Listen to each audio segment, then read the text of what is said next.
یا الہی حج کروں تیری رضا کے واسطے، کر قبول اس کو محمد مصطفیٰ کے واسطے۔ الحمدللہ رب العالمین والصلاة والسلام علی سید المرسلین، اما بعد فاعوذ باللہ من الشیطان الرجیم، بسم اللہ الرحمن الرحیم۔ الصلاة والسلام علیک یا رسول اللہ، الصلاة والسلام علیک یا حبیب اللہ، الصلاة والسلام علیک یا نبی اللہ وعلی آلک واصحابک یا نور اللہ۔ مدنی چینل کے ناظرین، اس وقت آپ سلسلہ دیکھ رہے ہیں حج کس پر فرض ہے۔ انشاءاللہ عز و جل اس سلسلے میں اس بات کو بیان کیا جائے گا کہ دین اسلام کا ایک بہت ہی اہم ترین رکن، اور ایسا رکن کہ جس پہ مغفرت کی بشارتیں ہیں، اور اللہ رب العزت حج کرنے والے کو برکتیں اور رحمتوں کے سائے میں رکھتا ہے۔ یہ ساری چیزیں انشاءاللہ عز و جل اس میں بیان ہوں گی۔ انشاءاللہ عز و جل کچھ ہی دیر میں مفتی علی اصغر عطاری مدنی مدظ اللہ العالی تشریف لائیں گے۔ سلسلے کی شروعات کرتے ہیں درود پاک کی فضیلت سے۔ نبی رحمت صلی اللہ تعالی علیہ وسلم کا فرمان ذی شان ہے، تم فرض حج کرو، یہ اس کا بڑا اجر ہے، اور اس کا اجر 20 غزوات کے برابر ہے جو کہ فی سبیل اللہ کی راہ میں کیے جائیں، اور ایک بار مجھ پر درود پاک پڑھنا یہ ان سب کے برابر ہے۔ کیا فرمایا نبی رحمت صلی اللہ علیہ وسلم نے؟ فرض حج کرو، بے شک اس کا ثواب 20 غزوات میں شریک ہونے کے برابر ہے، اور مجھ پر ایک بار درود پاک پڑھنا ان کے برابر ہے۔ صلو علی الحبیب صلی اللہ تعالی علی محمد صلی اللہ تعالی علیہ وسلم۔ مدنی چینل کے ناظرین، بہت ہی اہم سلسلہ ہے۔ جس شخص کو یہ لگتا ہے کہ شاید مجھ پر حج فرض ہو، چاہے کم لگتا ہو چاہے زیادہ لگتا ہو، اس کے لیے سلسلے کا دیکھنا بہت ہی اہم ہے۔ انشاءاللہ عز و جل فرض جس پر حج ہوتا ہے اس کی کیا شرائط ہوتی ہیں، کیا اس کے کیٹیگری ہے، کیا اس کا اس کے لیے کیا تخمینہ لگایا گیا ہے، کیا اس کے لیے شرائط رکھی گئی ہیں، انشاءاللہ عز و جل یہ چیزیں اس سلسلے میں شامل کی جائیں گی۔ اور کیونکہ اس میں فقہی اصطلاحات بھی بیان ہوں گی، بہت ساری باتیں ایسی ہوں گی جو شاید صرف سننے سے آپ کو یاد نہ رہ سکیں، تو اپنے پاس آپ ڈائری اور قلم رکھ لیجئے، پین رکھ لیجئے، تاکہ اہم چیزیں جو ہوں وہ لکھ لیں۔ اگر کوئی بات سمجھ میں نہیں آئے تو وہ بھی لکھ لیں، تاکہ بعد میں کسی مستند عالم دین سے اس کے بارے میں آپ رہنمائی لے سکیں۔ سلسلے کا آغاز کریں گے تلاوت قرآن مجید فرقان حمید سے۔ چلتے ہیں قاری صاحب کی طرف، جو کہ ہماری مجلس حج و عمرہ کے رکن بھی ہیں اور ذمہ دار بھی ہیں۔ مجلس حج و عمرہ کے اسلامی بھائی بھی موجود ہیں ہمارے ساتھ، انشاءاللہ عز و جل ان سے بھی رہنمائی لیں گے۔ جی قاری صاحب۔ اعوذ باللہ من الشیطان الرجیم، بسم اللہ الرحمن الرحیم۔ الحج اشہر معلومات، فمن فرض فيهن الحج فلا رفث ولا فسوق ولا جدال في الحج، وما تفعلوا من خير يعلمه الله، وتزودوا فإن خير الزاد التقوى، واتقون يا أولي الألباب۔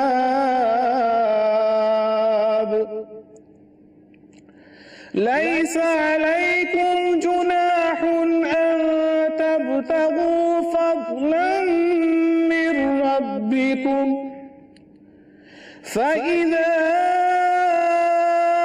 أفضتم من عرفات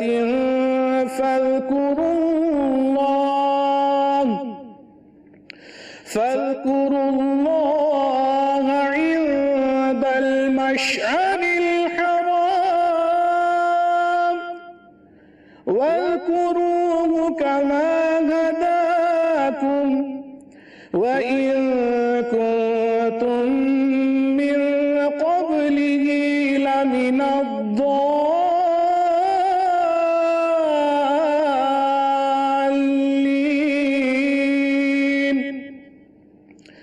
ثم أفيضوا من حيث أفاض الناس واستغفروا الله إن الله غفور رحيم فإذا قضيتم مناسككم فاذكروا الله كذكركم آباءكم أو أشد ذكرا فمن الناس من يقول ربنا آتنا في الدنيا وما له في الآخرة من خلاق ومنهم من يقول ربنا آتنا في الدنيا حسنة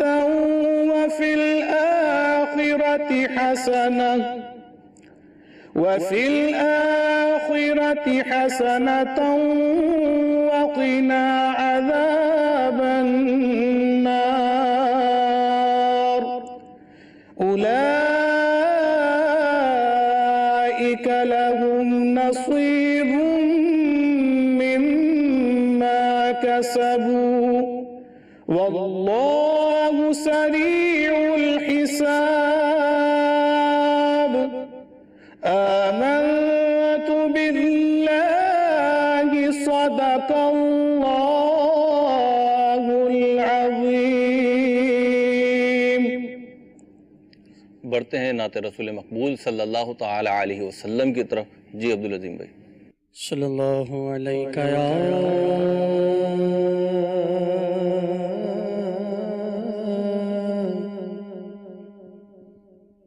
رسول اللہ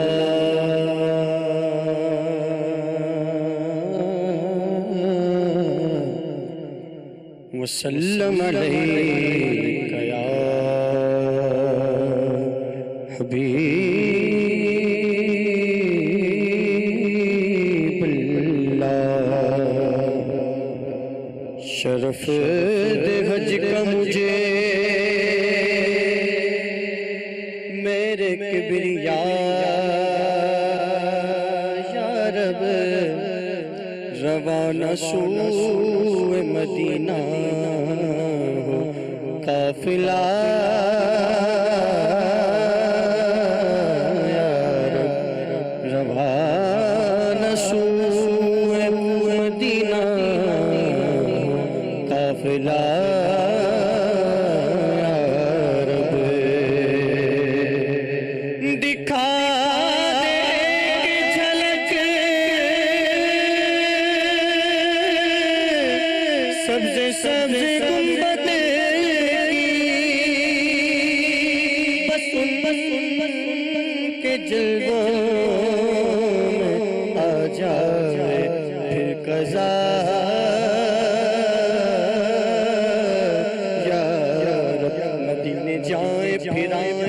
دوبارہ پھر جائیں اسی میں عمر گزر جائے یا خدا یا رب میرا گنبد خضرا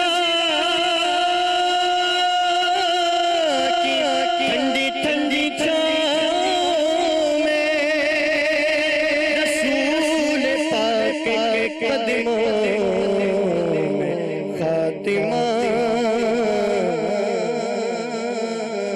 یا رب پڑھی صلی اللہ علیہ یا رسول اللہ وسلم علیہ یا حبیب اللہ. کا شرف ہو پھر عطا یا رب مصطفیٰ جی کا شرف ہو پھر عطا یا رب مصطفیٰ جی کا شرف ہو پھر عطا جی کا شرف ہو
حبیب صلی اللہ تعالی علی محمد صلی اللہ تعالی علیہ وسلم۔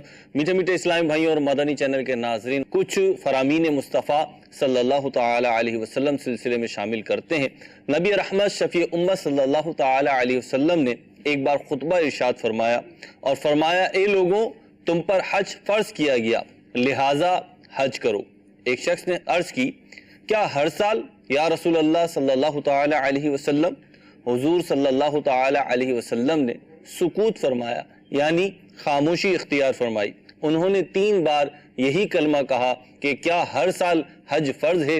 آقا کریم علیہ السلام نے سکوت فرمایا اور پھر فرمایا، اگر میں ہاں کہہ دیتا تو تم پر واجب ہو جاتا اور تم سے نہ ہو سکتا تھا۔ پھر فرمایا، جب تک میں کسی بات کو بیان نہ کروں تم مجھ سے سوال نہ کرو۔ اگلے لوگ کثرت سوال اور پھر انبیاء کی مخالفت سے ہلاک ہوئے، لہذا جب میں کسی بات کا حکم دوں تو جہاں تک ہو سکے اسے کرو، اور جب میں کسی بات سے منع کروں تو اسے چھوڑ دو۔ یہ مسلم شریف کی حدیث پاک ہے۔ اسی طریقے سے جامع ترمذی میں ایک حدیث پاک ہے، نبی رحمت شفیع امت صلی اللہ تعالی علیہ وسلم فرماتے ہیں، حج و عمرہ محتاجی اور گناہوں کو ایسے دور کرتے ہیں جیسے بھٹی لوہے اور چاندی اور سونے کے میل کو دور کرتی ہے، اور حج مبرور کا ثواب جنت ہی ہے۔ ایک اور روایت میں آیا، نبی رحمت صلی اللہ علیہ وسلم نے فرمایا، حاجی اپنے گھر والوں میں سے 400 کی شفاعت کرے گا اور ایسا گناہوں سے نکل جائے گا جیسے اسی دن پیدا ہوا ہو۔ حضور نبی کریم رؤوف رحیم علیہ الصلاۃ والتسلیم نے فرمایا، حج و عمرہ کرنے والے اللہ عز و جل کے وفد ہیں، اللہ عز و جل نے انہیں بلایا، یہ حاضر ہوئے، انہوں نے اللہ عز و جل سے سوال کیا، اس نے انہیں عطا کیا۔ نبی کریم علیہ الصلاۃ والسلام فرماتے ہیں، حج فرض جلد ادا کرو کہ کیا معلوم کیا پیش آئے، اور ابو داود شریف کی روایت میں ہے، جس کا حج کا ارادہ ہو تو جلدی کرے۔ میرے میٹھے میٹھے اسلامی بھائیوں، ایک اور لرزہ خیز روایت سنیے۔ آقا کریم علیہ الصلوۃ والسلام ارشاد فرماتے ہیں، توبیخ کرتے ہوئے ارشاد فرماتے ہیں، جسے حج کرنے سے نہ حاجت ظاہری مانے ہوئی، نہ بادشاہ ظالم، نہ کوئی ایسا مرض جو روک دے، پھر بغیر حج کیے مر گیا تو چاہے یہودی ہو کر مرے یا نصرانی ہو کر۔ اور جو حج کے دوران مرا اس کی کیا عظمت ہے۔ فرمایا نبی کریم علیہ الصلوۃ والسلام نے، جو حج کے لیے نکلا اور مر گیا، انتقال کر گیا، قیامت تک کہ اس کے لیے حج کرنے والے کا ثواب لکھا جاتا رہے گا۔ ایک اور روایت میں یوں ہے، نبی کریم علیہ الصلوۃ والسلام نے فرمایا کہ حضرت داؤد علیہ السلام نے عرض کی، اے اللہ، جب تیرے بندے تیرے گھر کی زیارت کو آئیں تو انہیں تو کیا عطا فرمائے گا؟ فرمایا رب کریم نے، ان کا مجھ پر یہ حق ہے کہ دنیا میں انہیں عافیت دوں گا اور جب مجھ سے ملیں گے تو ان کی مغفرت فرما دوں گا۔ ایک شخص نے بارگاہ رسالت میں عرض کی، یا رسول اللہ صلی اللہ تعالی علیہ وسلم، کیا چیز حج کو واجب کرتی ہے؟ فرمایا توشہ اور سواری۔ میرے میٹھے میٹھے اسلامی بھائیوں، حج کے فضائل اور اس کے احکام قرآن کریم فرقان حمید میں بھی وارد ہوئے، احادیث طیبہ میں بھی آئے، کچھ اس میں سے عرض بھی کی ہیں۔ مفتی صاحب تشریف لا چکے ہیں، مفتی صاحب کی بارگاہ میں حاضر ہوتے ہیں، مفتی صاحب مرحبا بھی کہتے ہیں اور شروعات بھی آپ ہی سے کرنی ہے، کیا ارشاد فرمائیں؟ الحمدللہ رب العالمین والصلاة والسلام علی سید الانبیاء والمرسلین، اما بعد فاعوذ باللہ من الشیطان الرجیم، بسم اللہ الرحمن الرحیم۔ شروعات تو خیر ہو چکی ہے سلسلے کی، جی باقاعدہ شروعات تو ایک طرح سے ہو چکی ہے، لیکن بہرحال آپ نے جو کرنی ہے اصل شروعات تو وہی ہے۔ ہمارے مجلس سے حج و عمرہ کے اسلامی بھائی بھی موجود ہیں، جی اللہ الحمدللہ، اور خاص طور پر آج ان کی موجودگی جو ہے وہ اس بنا پر ہے کہ جو زائرین جا رہے ہیں، یعنی جنہوں نے قصد کر لیا ہے، ٹھیک ہے، ان کی سہولت کے لیے ہم نے ان کو بٹھایا ہے۔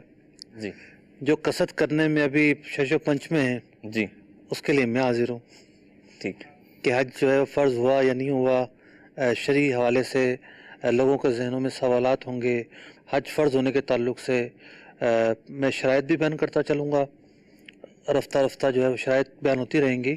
تو میرے خیال میں اگر ہم فیصل بھائی وغیرہ سے قاری صاحب سے شروع کر دیں. جی الحمدللہ مجلس حج و عمرہ دعوت اسلامی باب المدینہ کراچی میں یہ اسلامی بھائیوں کو جو عازمین حج ایک عام آدمی جو ہے مثال کے طور پر وہ باب المدینہ میں نہیں رہتا، آپ کی مجلس کی جو فارم وصولی کے جو مراکز ہیں سب جگہ تو نہیں ہے؟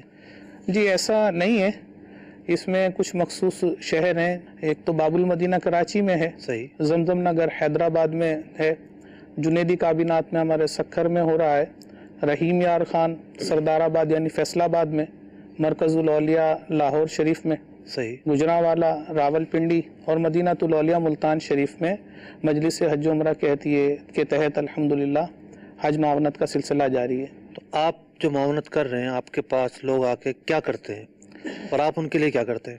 یہ کچھ سالوں سے سلسلہ دعوت اسلامی نے شروع کیا ہے کہ خوش نصیب عاشقان رسول عازمین حرمین طیبین ہمارے پاس آتے ہیں. تو سب سے پہلے تو ہمارا یہ فارم ہے، مجلس حج و عمرہ نے اس کو ترتیب دیا ہے. یہ فارم جو بینک کا فارم ہے اسی کے مطابق جو اس میں ریکوائرمنٹ بینک کی ہوتی ہیں وہ ہم اس میں داخل کرتے ہیں. تو اس میں جو ہمارے پاس آتے ہیں فارم لے کر اس کے ساتھ کچھ چیزیں منسلک کرنا ہوتی ہیں. ان میں 8 عدد تصاویر ہیں حج سائز 3x4 نیلے بیک گراؤنڈ میں، 2 عدد شناختی کارڈ کی فوٹو کاپی، 1 عدد وارث یعنی نومینی کے شناختی کارڈ کی فوٹو کاپی، 3 عدد پاسپورٹ کے پہلے صفحے کی فوٹو کاپی. پاسپورٹ جو ہے آپ کے پاس وہ 20 فروری 2019 تک اس سال ویلڈ ہونا ضروری ہے. یعنی پاسپورٹ کی ویلیڈیٹی کی ڈیٹ یہ ہونی چاہیے. جی ہاں، گورنمنٹ کی طرف سے یہ جو حج پالیسی اس بار آئی ہے اس میں باقاعدہ اس کو مینشن کیا گیا ہے کہ آپ کا پاسپورٹ 20 فروری سن 2019 تک ویلڈ ہونا. پہلے تو ایسا تھا نا کہ اگر پاسپورٹ کسی کا بنا ہوا ہی نہیں ہے جی تو جا کے وہ پاسپورٹ دے دیتا تھا اور جو اس کی رسید ہے وہ لگا دیتا تھا. جی یہی ہے ترکیب کہ اس کی رسید ٹوکن جو ہے وہ لگائیں گے. قرعہ اندازی گورنمنٹ سطح سے جو ہوگی وہ شناختی کارڈ پر ہوگی. صحیح. ٹھیک، قرعہ اندازی ہو جائے گی کیونکہ ٹوکن جب ملتا ہے تو اس کے اوپر پاسپورٹ شناختی نمبر کارڈ بنا ہوا نہیں ہے جی وہ بھی شناختی کارڈ جو ہے وہ اس کے لیے ضروری نہیں ہے، پاسپورٹ بنا ہوا نہیں ہے جی اس کے ضروری نہیں ہے کہ وہ ایجنٹ بنوائے. جی وہ جو ہے وہ عام طریقے سے جو بنتا ہے سستا وہ بنوا لے، یعنی وہ بنوانے کے لیے دے دے، رسید صرف فارم کے ساتھ لگا دے جی تو کاغذات اس کے بھرے جائیں گے، جی بھرے ہو جائیں گے. ایکسیپٹیڈ ہیں. صحیح. یعنی پاسپورٹ کی رسید پہ ہمارا جو ڈاکومنٹس ہے اس کے حج فارم وہ جمع ہو جائے گا بینک. جی ٹھیک ہے، قرعہ اندازی میں بھی شامل ہو جائے گا. قرعہ اندازی میں شامل ہو جائے گا. جو سکسیس ہو جائے گا یعنی وہ اس کا نام آ گیا جی پھر اس کو ویلڈ جو نا 22 جو لکھا ہوا ہے کہ 22 فروری وہ تو پھر نیا آئے گا تو اتنا تو ہوگا ہی. ایک اور بھی بات ہے کہ قرعہ اندازی ہونے کے بعد بینک کی طرف سے انسٹرکشن ہے کہ 7 دن کے اندر جو ہے پاسپورٹ پھر جمع کروانا ہے. ٹھیک ہے. ارجنٹ پاسپورٹ کی ترکیب 7 دن کے اندر ہے، 7 سے 8 دن. اور جو نارمل فیس بھر کر ترکیب بنا رہے ہیں جی وہ 15 دن کے اندر اندر ملے گا. ٹھیک ہے. میں نے خود اپنا رینیو کروایا ابھی.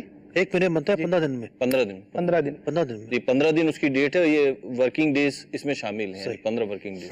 تو اگر نارمل بھی بنوائیں گے تو بھی امید ہے کہ آ جائے گا، اور ارجنٹ بنوا لے تو وہ تو آپ کے پاس جو آئیں گے لوگ جو ان کو فارم میں ڈاکومنٹ چاہیے ہوتے ہیں آپ ان کے بارے میں رہنمائی کریں گے جی یہ چیزیں آپ لے کر آئیں، اور وہ سب چیزیں تیار کرنے کے بعد ان کا پیپر آپ ان کے ڈاکومنٹ آپ تیار کر لیں گے. جی کتنی فیس لیں گے پھر آپ اس کی؟ الحمدللہ دعوت اسلامی یہ جو معاونت کا سلسلہ ہے اس کو فری آف کاسٹ کر رہی ہے، اور یہ ایک اچھی فیسلٹی فراہم کر رہی ہے دعوت اسلامی کی مجلس حج و عمرہ کہ عاشقان رسول عازمین حرمین طیبین کی اچھی انداز پر جو ہے خدمت کی جا سکے، ان کی برکتیں مل جائیں، ان کی دعائیں مل جائیں ہمیں. یعنی وداؤٹ کسی اینی کاسٹ کر رہی ہے دعوت اسلامی جو کر رہی ہے، مجلس جو کر رہی ہے، جہاں جہاں پہ شعبہ بینک میں جو فارم بھروائے جائیں گے وہ لوگوں کو خود جانا ہوگا یا آپ کا کوئی نمائندہ جائے گا؟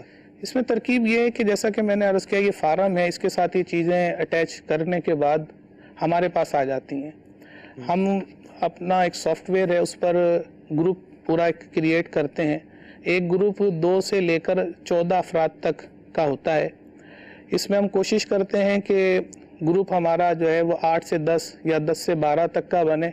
बाद में फिर कुछ लोग आ जाते हैं कि भाई हमारा जो है फलां ग्रुप के अंदर ही मेरा अजीज़ है, दोस्त है, उसको इसमें ऐड कर दें, तो कुछ गुंजाइश रखते हुए फिर एक उसमें कम्बिनेशन भी होता है। इस्लामी बहनें भी हैं, इस्लामी भाई भी हैं, बूढ़े भी हैं, बच्चे भी हैं, तो उसको भी हम देखते हैं।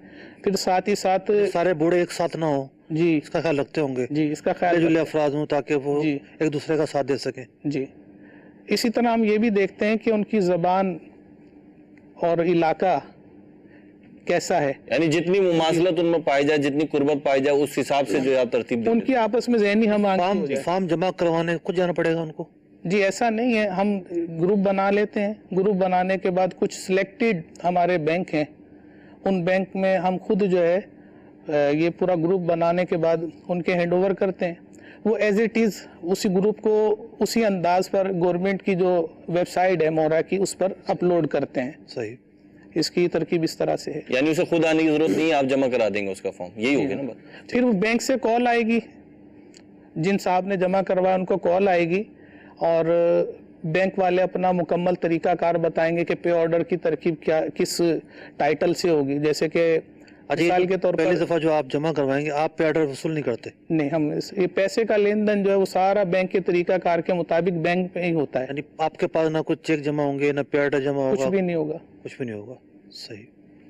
एक आम आदमी जो है मिसाल के तौर पर वो किसी ऐसे शहर में रहता है जहाँ दावत इस्लामी के तहत फॉर्म जमा करने और ग्रुप बनाने की जो है वो तरकीब नहीं है, उसके लिए क्या तरीकाकार होता है, वो क्या करेगा? उसमें हमारे ज़िम्मेदारान दावत इस्लामी तो ये तरकीब बना लें। मेरा एक नाकिस मशवरा है कि अपने इलाके में जो इस साल हज का इरादा रखते हैं उन इस्लामी भाइयों से तरकीब बनाएं, उनके साथ मिलकर किसी भी बैंक से जिसको गवर्नमेंट ने इजाज़त दी है फार्म सबमिट करने की, तो उनके साथ मुंसलिक हो जाएं और वो पूरा एक ग्रुप बना लें। ग्रुप बनाने के बाद जो है वो जब कामयाब हो जाएं तो हमें दे दें।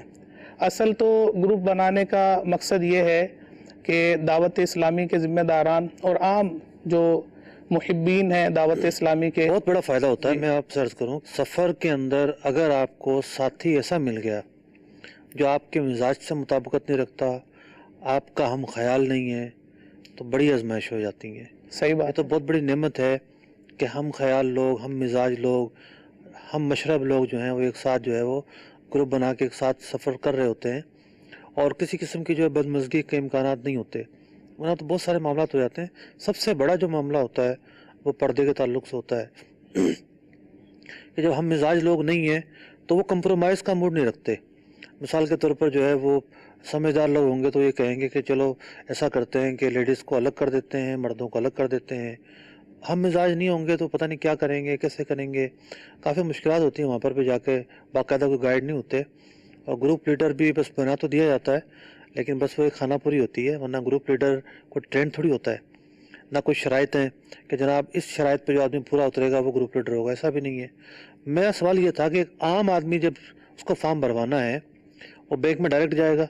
बिल्कुल। आम तो जो है इंडिविजुअल तो जो है अकेले भी जा सकता है, डायरेक्ट जाएगा बैंक से, डायरेक्ट पहले फॉर्म जाएगा। लेकर आएगा?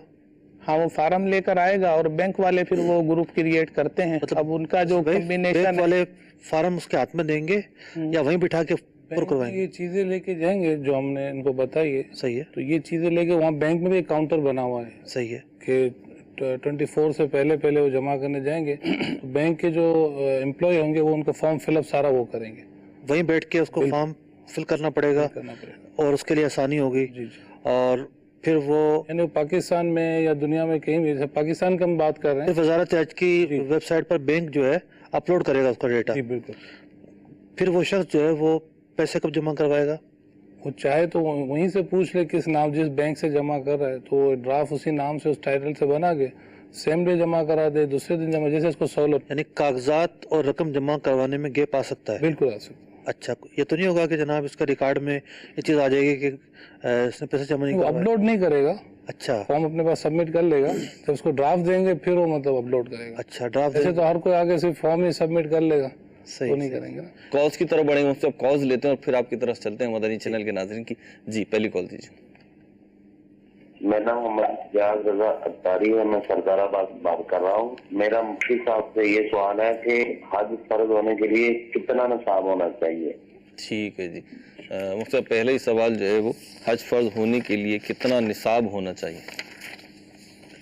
سب سے پہلے تو میں یہ عرض کر دوں کہ حج فرض ہونے کے لیے 6 شرائط فی زمانہ ایسی ہیں جن کا پایا جانا ضروری ہے۔ جی، مسلمان ہونا، کوئی دارالحرم میں رہتا ہے تو یہ جانتا ہو کہ حج فرض ہے۔ ٹھیک ہے نمبر 3 بالغ ہونا، جی، جو بالغ نہیں ہے اس پر حج فرض نہیں ہے، ٹھیک ہے اور اگر اس نے زمانہ نابالغی میں حج کیا ہے تو وہ ناکافی ہوگا۔ ٹھیک ہے بالغ ہونے کے بعد شرائط پائی گئی تو اس پر حج فرض ہوگا۔ ٹھیک ہے جو نابالغی میں حج کیا اس پر ثواب تو ملے گا بہرحال۔ ٹھیک ہے عاقل ہونا چوتھی شرط ہے، ٹھیک یعنی ایک آدمی اگر اس کی عقل زائل ہو جاتی ہے، جی، پاگل ہو جاتا ہے تو اس پر حج فرض نہیں ہوگا، جبکہ زمانہ صحت کے اندر بھی فرض نہ رہا ہو۔ ٹھیک ہے، جب وہ صحت مند تھا جب اس وقت بھی فرض نہیں تھا، ٹھیک ہے عقل چلی گئی، پھر مال آیا، جی، اب وہ پاگل ہے ٹھیک ہے تو حج فرض نہیں ہوگا۔ ٹھیک 5ویں شرط یہ ہے کہ تندرست ہو۔ ٹھیک اب تندرست سے مراد یہ نہیں کہ کسی کو اگر بخار ہے یا نزلہ زکام ہے تو وہ بخار اور نزلہ زکام کی وجہ سے نہیں جا سکتا، ٹھیک ہے، یہاں معیار کچھ اور ہے۔ معیار کچھ اور ہے۔ ٹھیک تندرست ایک تو یہ کہ ایک شخص پوری عمر میں اس کے پاس شرائط نہیں پائی گئی، ٹھیک جب وہ عمر کے کسی حصے میں نابینا ہو گیا، آنکھیں چلی گئیں، اس کے بعد جو ہے شرائط پائی گئیں، ٹھیک ہے تو جو نابینا ہوتا ہے نابینا پر حج فرض نہیں ہے۔ ٹھیک تندرستی کے تعلق سے یہ بات آئی۔ ٹھیک اسی طریقے سے کوئی شخص اتنا بوڑھا ہو گیا ہے، اس سے پہلے حج فرض نہیں تھا، صحیح ہے، اتنا بوڑھا ہو گیا کہ اب از خود سواری پر بھی نہیں چڑھ سکتا، ٹھیک ہے، اس پر بھی حج فرض نہیں ہوگا۔ کوئی شخص جو ہے وہ اپاہج ہو، صحیح ہے، یعنی اس کی ٹانگیں نہ ہوں یا ایک ٹانگ نہ ہو ٹھیک ہے، معذور ہے، یا فالج زدہ ہو، تو اس پر جو ہے وہ حج فرض نہیں ہوگا۔ ٹھیک اگر کوئی نابینا حج کر لیتا ہے جی، تو بہرحال حج کا ثواب پائے گا صحیح، اور حج اس کا ادا ہو جائے گا۔ ٹھیک اور بڑا ہی اہم مسئلہ میں عرض کر دوں کہ وہ شخص جس کے پاس مالی استطاعت نہیں تھی جی، اور اس نے حج کر لیا، جی، بعد میں مالی استطاعت آئی، ٹھیک ہے، بعد میں وہ مالدار ہو گیا، صحیح، تو اگر تو جو اس نے حج کیا تھا وہ خاص نفل کی نیت سے کیا تھا ٹھیک ہے، کہ میں نفل حج کر رہا ہوں، ٹھیک ہے، تب تو وہ فرض حج ادا نہیں ہوا۔ صحیح، اگر اس نے 3 صورتیں بنتی، ایک صورت میں نے بیان کی، ٹھیک ہے، دوسری صورت یہ ہے کہ خاص اس نے یہ نیت کی تھی کہ میں فرض حج ادا کر رہا ہوں، تب بھی فرض ادا ہو جائے گا، ٹھیک ہے، یا اس نے مطلقاً یہ نیت کی کہ میں حج ادا کر رہا ہوں، نفل اور فرض اس کا کوئی اس کا تصور ذہن میں نہیں تھا، تب بھی اس کا فرض حج ادا ہو گیا، اور بعد میں اگر مالی استطاعت آتی ہے ایسا نہیں ہے کہ وہ دوبارہ حج کرے گا، ٹھیک، تو اس نے پہلے حج کیا وہ کافی ہوگا۔ چھٹی جو ہے وہ مالی استطاعت، جی، اسی کے بارے میں سوال آیا تھا۔ جی، مالی استطاعت جو ہے وہ زکوٰۃ کی طرح یا صدقہ فطر کی طرح جی، اس کا کوئی نصاب مقرر نہیں ہے ٹھیک، کہ جناب اتنے پیسے ہوں گے تو حج فرض ہوگا، اتنے نہیں ہوں گے تو نہیں ہوگا۔ ٹھیک ہے، دار و مدار اس بات پر ہے کہ حج کتنے پیسوں میں ہوتا ہے۔ صحیح، بھی ایک زمانہ ہوگا کہ 1 لاکھ روپے میں ہوتا ہوگا، صحیح، اب ایسا دور نہیں ہے۔ ٹھیک ہے، اب گورنمنٹ نے جو کم سے کم رقم جاری کی ہے وہ ہے 2,80,000 روپے، 2,70,000 2,80,000 70,000 روپے کم سے کم کراچی اور سکر وغیرہ کے لیے ود آؤٹ قربانی۔ وداؤٹ قربانی۔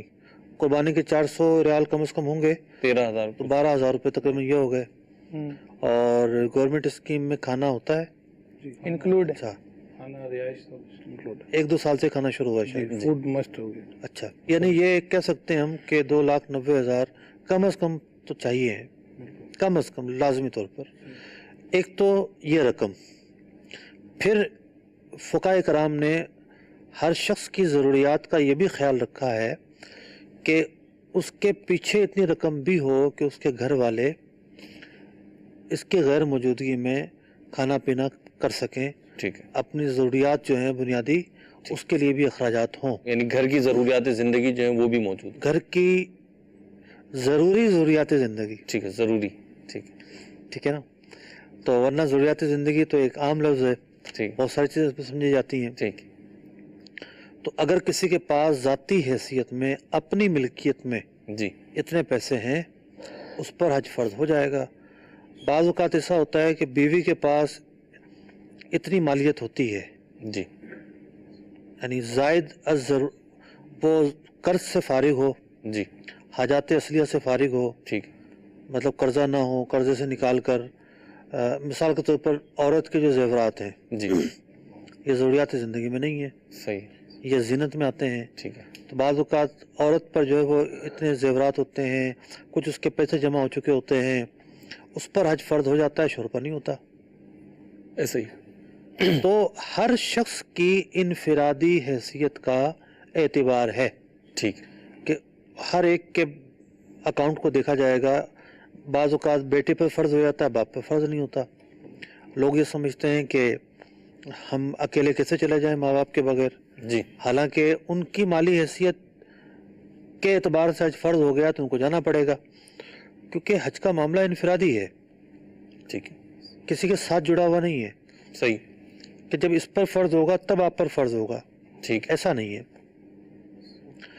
تو مالی حیثیت کے تعلق سے دو چیزیں میں نے عرض کی کہ ایک تو یہ ہے کہ جو ضروری اخراجات بن رہے ہوں, جی اب گورنمنٹ اسکیم جو ہوتی ہے, گورنمنٹ اسکیم کا دار و مدار ہوتا ہے قرآن درسی پر.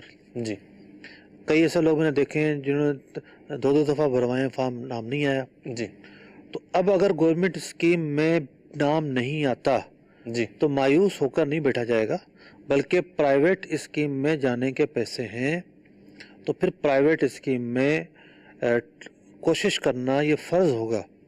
اور پرائیویٹ اسکیم کے جو اخراجات ہیں وہ کم و بیش جو ہیں وہ 4.5 لاکھ روپے پچھلے سال تھے, کم از کم 4.5 سوا 4 سے 6 لاکھ کے درمیان. 4.5 تو میں نے نہیں لیکن سنا. اس دفعہ جو ریٹ ہے وہ بڑھ رہا ہے, تقریباً جو ہم نے ابھی معلومات کی ہیں تازہ 5 لاکھ سم تھنگ سے شروع ہوگا, 4.5 سے سٹارٹ سمجھ لیں, 6 لاکھ تک جائے گا. بہرحال جو بھی ریٹ سامنے آئے, جو پرائیویٹ اسکیم والے ہوں, پرائیویٹ اسکیم کے جو بھی اخراجات بنتے ہیں ان اخراجات کو کوئی افورڈ کر سکتا ہے تو اس پر لازم ہے کہ گورنمنٹ اسکیم میں اگر نام نہیں بھی آیا تب بھی وہ پرائیویٹ اسکیم سے جانے کی صحیح کرے گا, پوری کوشش کرے گا, اور یہ کوشش کرنا ضروری ہوگا. اب ہوتا یہ ہے کہ جو حج کے اخراجات ہوتے ہیں نا میوز بھائی, وہ صرف یہ نہیں ہوتا کہ جو گورنمنٹ کو دے دیے یہی اخراجات ہیں. جی ظاہر بات ہے اس کو 2-4 جوڑے بھی رکھنے پڑیں گے, جوتے بھی رکھنے پڑیں گے, ٹھیک ہے نا. اگر ٹھنڈا موسم ہو سکتا ہے, دفعہ ہو ٹھنڈا موسم میں کو جرسی بھی رکھنی پڑے گی. تو جو بہت ضروری لے جانے کا سامان ہے اس کی استطاعت بھی اس کے پاس ہونی چاہیے. ٹھیک ہے. اسی طریقے سے ایک بڑا اہم مسئلہ ہے کہ لوگ یہ پوچھتے ہیں کہ ہمارے پاس کہنے کو تو پیسے ہیں, ہاتھ میں کچھ نہیں ہے. فیصل بھائی, رولنگ میں کاروباری رولنگ میں, کاروباری آدمی کے تو ہاتھ میں جیب میں پیسے ہوتے نہیں ہیں نارملی. تو دار و مدار اس بات پر ہے کہ حج جتنے پیسوں میں ہو سکتا ہے, جو مالی شرائط ہیں جی دیگر شرائط کے ساتھ ساتھ وہ پائی جا رہی یا نہیں پائی جا رہی. ہاتھ میں ہونا حج فرض ہونے کے لیے شرط نہیں ہے. ٹھیک, یعنی ہاتھ میں ہونا ضروری نہیں ہے. نہیں, ٹھیک, ایک آدمی نے مال خرید کر رکھا ہوا ہے, صحیح, کسی کو قرضہ دیا ہوا ہے اور وہ قابل واپسی بھی ہے, ٹھیک تو واپسی بھی مل سکتا ہے. ٹھیک, تو معاملہ بھی یہ ہے کہ یہ شخص جو ہے اپنے پیسوں کا انتظام کرے گا. اور بعض کاروباری لوگ تو ایسے ہوتے ہیں کہ اگر کوئی مارکیٹ میں اچھی ڈیل آ جائے جی تو وہ لاکھوں روپے کا انتظام کر لیں گے جی اس ڈیل کے لیے, جی, فائدہ ہو جائے گا. فائدہ ہو جائے گا. جی لیکن جو ہے وہ حج کے لیے انتظام کرنے کا کہیں تو کہتے ہیں بڑا مشکل ہے جناب. اتنی رائے ضرور ہے کہ اتنا ساز و سامان جس کے ذریعے حج سے آنے کے بعد کاروبار چل سکے جی, وہ باقی رہے, ٹھیک وہ بیچنا ضروری نہیں ہے. ٹھیک, وہ باقی رہے اتنا کہ جس سے حج کے سے آنے کے بعد کاروبار چل سکے. تو یہ مالی شرائط جو ہے اس کے تعلق سے میں نے 6 چیزیں بیان کی सातवीं जो चीज़ है हज फ़र्ज होने के ताल्लुक से, वो ये है कि शराइत का अपने वक्त में पाया जाना। मिसाल के तौर पर हज जो है वो हज के जो फॉर्म है वो आज से बनना शुरू हुए हैं। जी तो कल का दिन गुजरा है, किसी के पास ऐसा था कि 12 बजे तक तो शराइत पाई गई मसलन, जी फिर उसने जो है वो क्या किया कि पैसे थे, किराए पर रहता था, अपना घर खरीद लिया, सही, अब उसके पास पैसे नहीं है। ठीक है, ठीक है, ठीक है, आज की तारीख में पैसे नहीं है उसके पास, आज के तारीख में पैसे नहीं उसके पास। ठीक है, तो फुकाए कराम ने पहले तो ये बयान किताबों में ये लिखा हुआ है कि जो हज के 3 महीने होते हैं, जी यानी 2 महीने तो पूरे और तीसरे महीने का 10 दिन, शवाल, ज़िकादा और ज़ुल्हिज्जा, तो इन महीनों के अंदर शराइत पाए जाएं। ठीक है, फिर जब इस्लाम फैलता गया और दूर दराज से लोग आना शुरू हुए, फिर फुकाए कराम ने यह बयान किया कि जिन इलाकों से काफिले जब रवाना होते हैं ठीक है, उन दिनों में शराइत पाए जाने का एतबार होगा। सही है, अब हमारे यहाँ काफिले जब रवाना होते हैं तो उस वक्त जाने के इम्कानात नहीं होते, ठीक है, उसका वो प्रोसीजर बंद हो चुका होता बंद हो चुका होता है। ठीक जो मौके होते हैं वो ये मौके हैं जो आजकल हैं, है, ठीक है, इसीलिए आज हम कर रहे हैं, इसीलिए कर रहे हैं कि ये आगाही का मौका है, और अगर किसी की तवज्जो नहीं है तो उसकी तवज्जो जाए और वो जो है वो हज की तैयारी शुरू करे। वो मौके किसी भी मुल्क के अंदर, अच्छा हर मुल्क के अंदर डिफरेंट मौके तारीख होते होंगी, हैं। ठीक है, अरब शरीफ में हो सकता है शवाल तक मौका हो, सही है, जो दीगर ममालिक हैं यूके वगैरह हो सकता है वहाँ निज़ाम कुछ और हो। ठीक है, पाकिस्तान में ये होता है कि पहले गवर्नमेंट स्कीम आती है, वो बंद होती है, फिर प्राइवेट स्कीम आती है, उसकी भी एक तारीख होती है, सही, फिर जब वो तारीख भी ख़त्म हो जाती है फिर कोई और मौका नहीं रहता। ठीक है, तो जब मौके हों, उन मौके में शराइत किसी पर पाई जाती है, जी उसके लिए हज पर जाने की कोशिश करना ज़रूरी है। ठीक। बाद सालों में ऐसा रहा है, सिफारत खाने की तरफ से उम्मीद होती थी कि जनाब खुसूसी जो है ना वो वीज़े जारी किए जाए। आखिरी अयाम में, आखिरी अयाम में 1-2 सालों में ऐसा हुआ है, जी बहुत सारे लोग गए हैं, किसी पर हज फ़र्ज़ है तो वो उन ज़राए को भी इख्तियार करे ठीक, जबकि हलाल तरीके से वो मुयस्सर हों, सही, या शरीर रहनुमाई ली जाए ठीक है, कि ये तरीका जो है किस तरह का है। ये तो थी हज फ़र्ज़ होने की शराइत।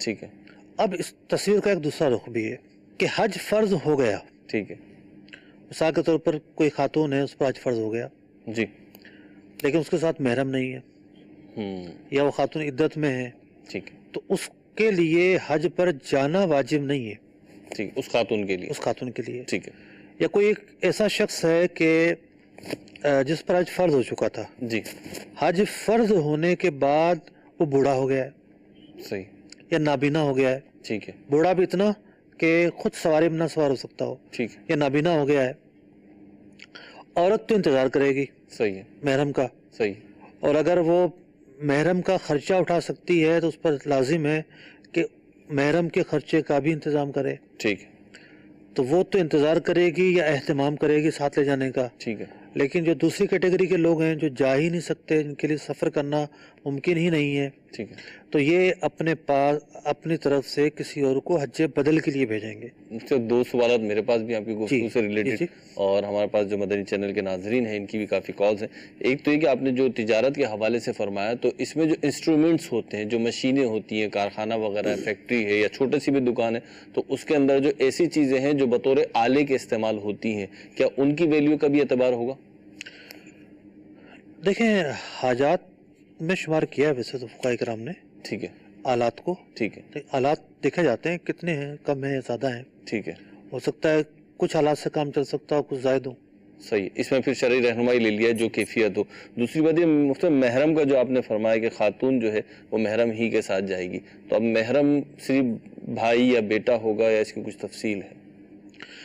महरम 3 तरह के लोग होते हैं, एक होता है नस्बी महरम, नस्बी, जिससे नसब का ताल्लुक, नसब से महरम बनता है, ठीक है, उसके अंदर जो है वो औलाद आ गई, माँ बाप आ गए, ठीक है, भाई बहन आ गए, भाई बहन हो गए, भाई बहन के लिए, बहन भाई के लिए। ठीक है, दूसरा महरम जो है वो बनता है ससुराली ताल्लुक से, ठीक है, ससुर जो है वो औरत का महरम बन जाता है। ठीक है, महरम का तीसरा जो सबब है वो है रिज़ाअत, दूध के रिश्ते की वजह से, ठीक है, तो दूध के रिश्ते की वजह से जो है महरम बन जाता है। ठीक है, 3 असबाब, जो नस्बी महरम है ये तो अमन ही अमन वाला महरम है, ठीक है, इसमें कोई फितना का एहतमाल नहीं होता, ठीक, लेकिन जवान औरत जो है वो ससुर के साथ जाने से एतराज़ करे। अगर हज फ़र्ज़ हो गया है और ससुर ही साथ जा रहा है जी, तो फिर कोशिश ये करे कि शेयरिंग का इंतज़ाम करे, ठीक है। यानी एक कमरे में ना रहे, ये दूसरी किस्म जो है महरम की, एक कमरे में ना रहे, ठीक है, औरतें अलग हो औरतों के साथ रहे, मर्द अलग हो मर्दों के साथ रहे। ठीक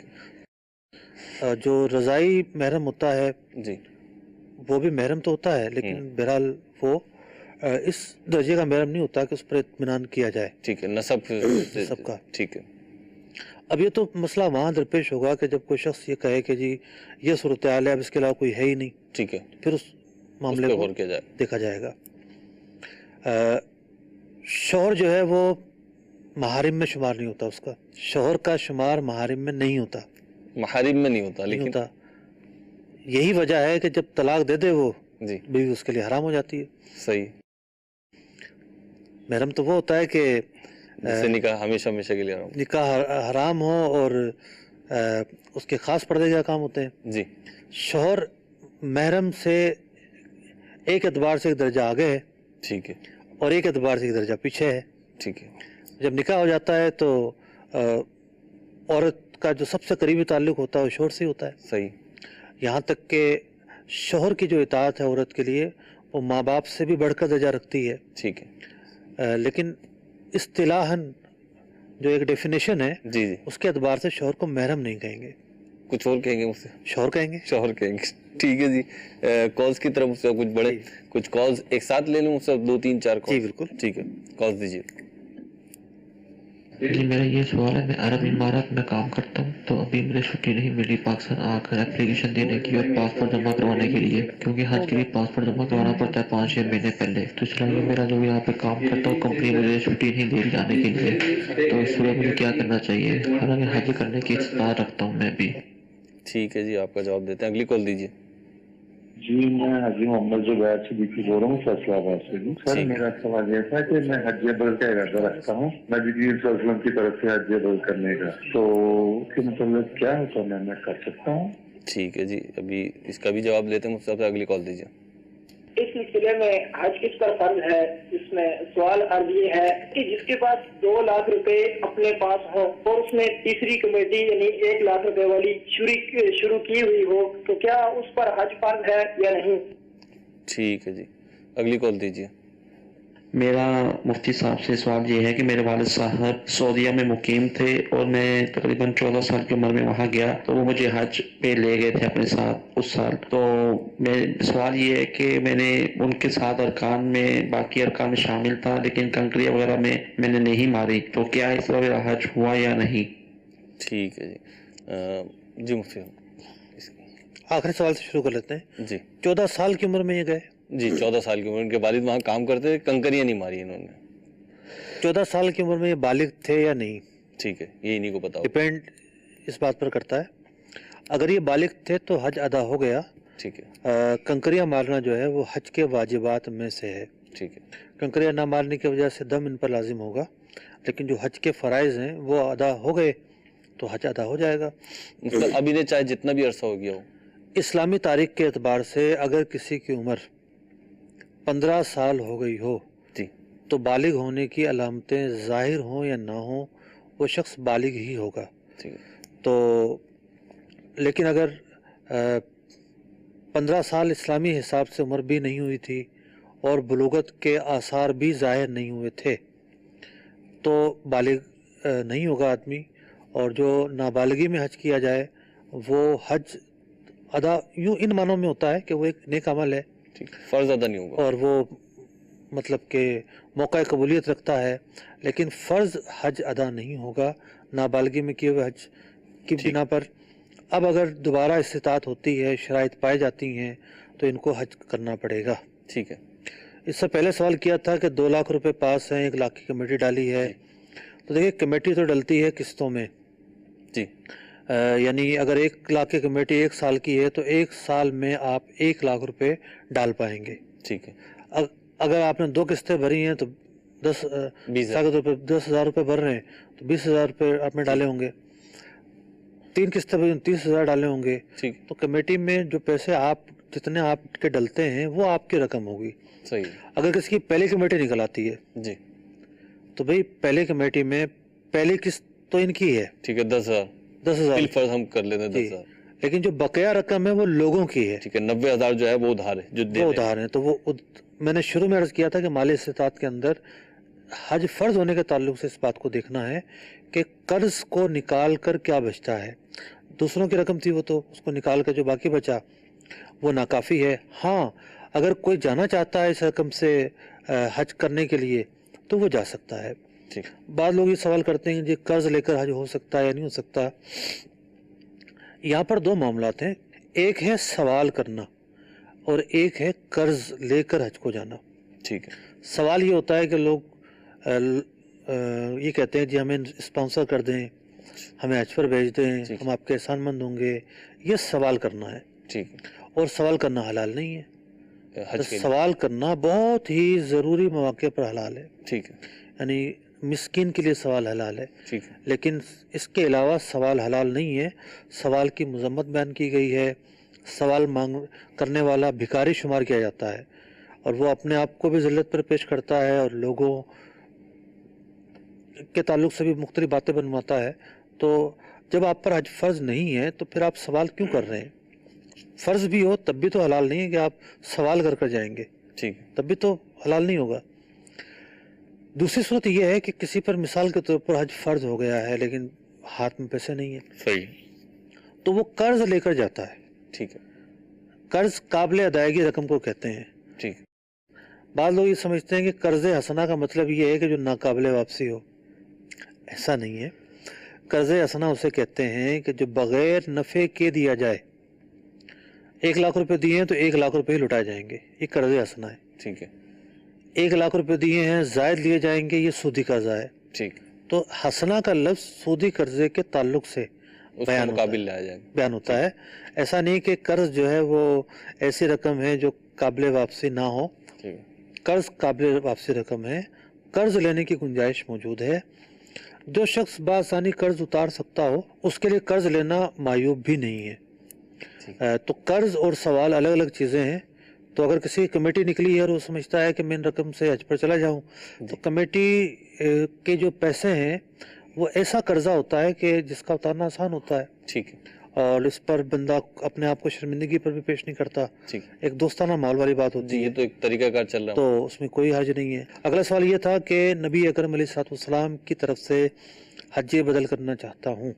नबी अकरम अलैहिस्सलाम की तरफ से हज बदल बिलाशुबा हो सकता है और ज़रूर करना चाहिए, लेकिन इससे पहले ये जानना ज़रूरी है कि आप पर हज फ़र्ज था।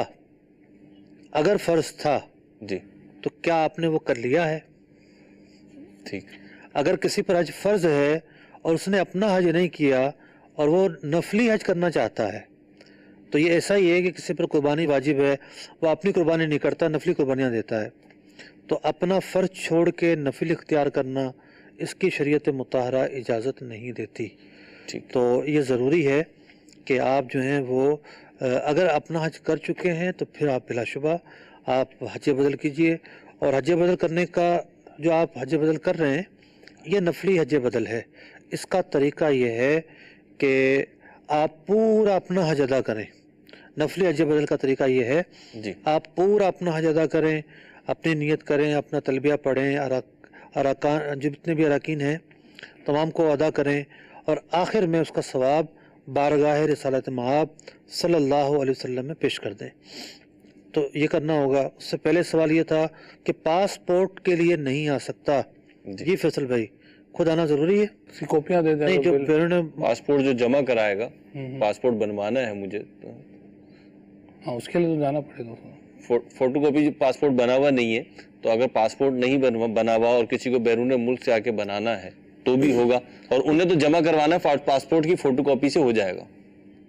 कापी जमा करवानी होती है, असल जमा करवाना अभी होता तो फोटो कॉपी जमा कर है? फोटो कापी जमा करवानी होती 2 है। अदद, और अगर जाना होगा तब ओरिजिनल जमा कर, तब उस पर कितना वीजा अर्सा लग के आएगा पहले? ना। कितना अर्सा पहले? वो- जो शख्स बाहर है वो तो उसका- पासपोर्ट नहीं भेज सकता। फिल वक्त फोटो कापी काफ़ी है। ठीक है, और अब जो शख्स बाहर है, मिसाल के तौर पर गवर्नमेंट ये कहती है कि हमें 3 महीने पहले जमा कराओ, 2 महीने पहले जमा कराओ। सही। अब जो बाहर वाला है वो 40 दिन तो वैसे हज के लिए जाएगा, 1 महीना, 2 महीने पहले वो आ जाए तो क्या करेगा? तो उसका तरीका ये है कि वो पहले गवर्नमेंट को दरख्वास्त देगा सही। कि मैं बैरून मुल्क हूँ, वजारत हज को या हाजी के में दरख्वास्त देगा कि मैं बैरून मुल्क में हूँ, मैं इस वक्त पासपोर्ट जमा नहीं करवा सकता और मैं फला तारीख तक आ जाऊँगा। सही। तो फिर वो शख्स जो है वो उसको रियायत दी जाती है, उसका पासपोर्ट फिर ऐन वक्त पर ही जमा किया जाता है। ठीक है। तो कोई मुश्किल नहीं है, आप बैरून मुल्क में हैं तो कोई इसमें प्रॉब्लम नहीं है, तरीका बयान कर दिया। आपकी फ़ोटो कापी भेजा जाना ही काफ़ी है, आप हज के फॉर्म भरवाएं और हिम्मत पकड़ें। ठीक है। मतलब कुछ कॉल्स भी हैं और हज बदल से मुतालिक हमारे पास एक मदनी गुलदस्ता भी है, कॉल शामिल करते हैं। पहले कॉल शामिल कर लेते हैं। जी, कॉल दीजिए। अस्सलाम वालेकुम वरहमतुल्लाहि वबरकातुहू। वालेकुम अस्सलाम वरहमतुल्लाहि वबरकातुहू। मैं नोमान अत्तारी बाबुल मदीना कराची से बात कर रहा हूँ। मेरा सवाल ये है कि हज फर्ज है लेकिन अगर तबीयत साथ ना देती हो, मसलन अगर किसी को उल्टी हो या मतलब रश बर्दाश्त ना हो तो वो क्या करे? ठीक है जी, अगली कॉल दीजिए। अस्सलाम वालेकुम वरहमतुल्लाहि वबरकातुहू। वालेकुम अस्सलाम वरहमतुल्लाहि वबरकातुहू। मैं अब्दुल क़य्यूम अत्तारी खैरपुर मीरत से अर्ज कर रहा हूँ। प्यारे मुबल्लिगीन दावत इस्लामी, सवाल ये है, हज 3 किस्म का है। जो इस्लामी भाई या इस्लामी बहन अब फार्म भरेंगी तो अभी से वो उनको नियत करनी होगी कि मैं हज इफराद कर रही हूँ, यानी जो भी हज करना है उसकी नियत अभी से करनी होगी या जब जाएंगे उस वक्त नियत करनी होगी? रहनुमाई फरमाए। ठीक है जी, अभी रहनुमाई देते हैं मुफ्ती साहब से लेके अगली कॉल दीजिए।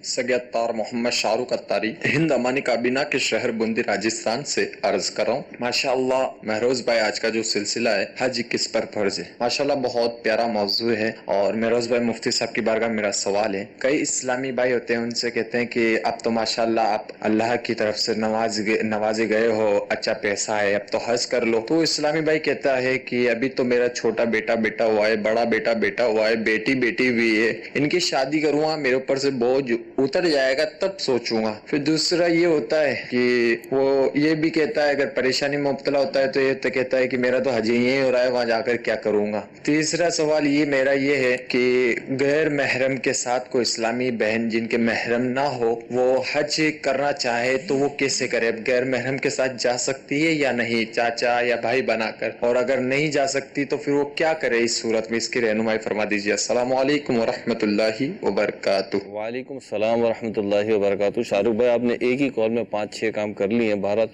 ये आपकी कॉल आ गई है और मुफ्ती साहब ने सवाल सुन लिए, जवाब देते हैं। पहले एक कॉल और शामिल कर लें। जी, मोहम्मद आदिल अत्तारी पंजाब के जिला गुजरात शहर लाला मुसा से अर्ज कर रहा हूँ। मुफ्ती साहब की बारगाह में अर्ज ये करनी थी कि कुछ लोग जो अरब शरीफ में मुकीम है अपने वालिदैन को बुला लेते हैं उम्रा के वीजा पर, तो उनको वो लोग कुछ अयाम यानी कुछ 1-2 माह पहले जो बुलाते हैं या ज्यादा माह पहले वालिदैन को अपने पास रखते हैं, फिर जब अयाम हज आते हैं तो वो जैसे तैसे भी करके वालिदैन को हज करवा के तो फिर पाकिस्तान वापस भिजवा देते। तो हुजूर इसके बारे में इरशाद फरमाएं, क्या ऐसा करने से जिन पर हज है तो क्या ये फर्ज अदा हो जाएगा?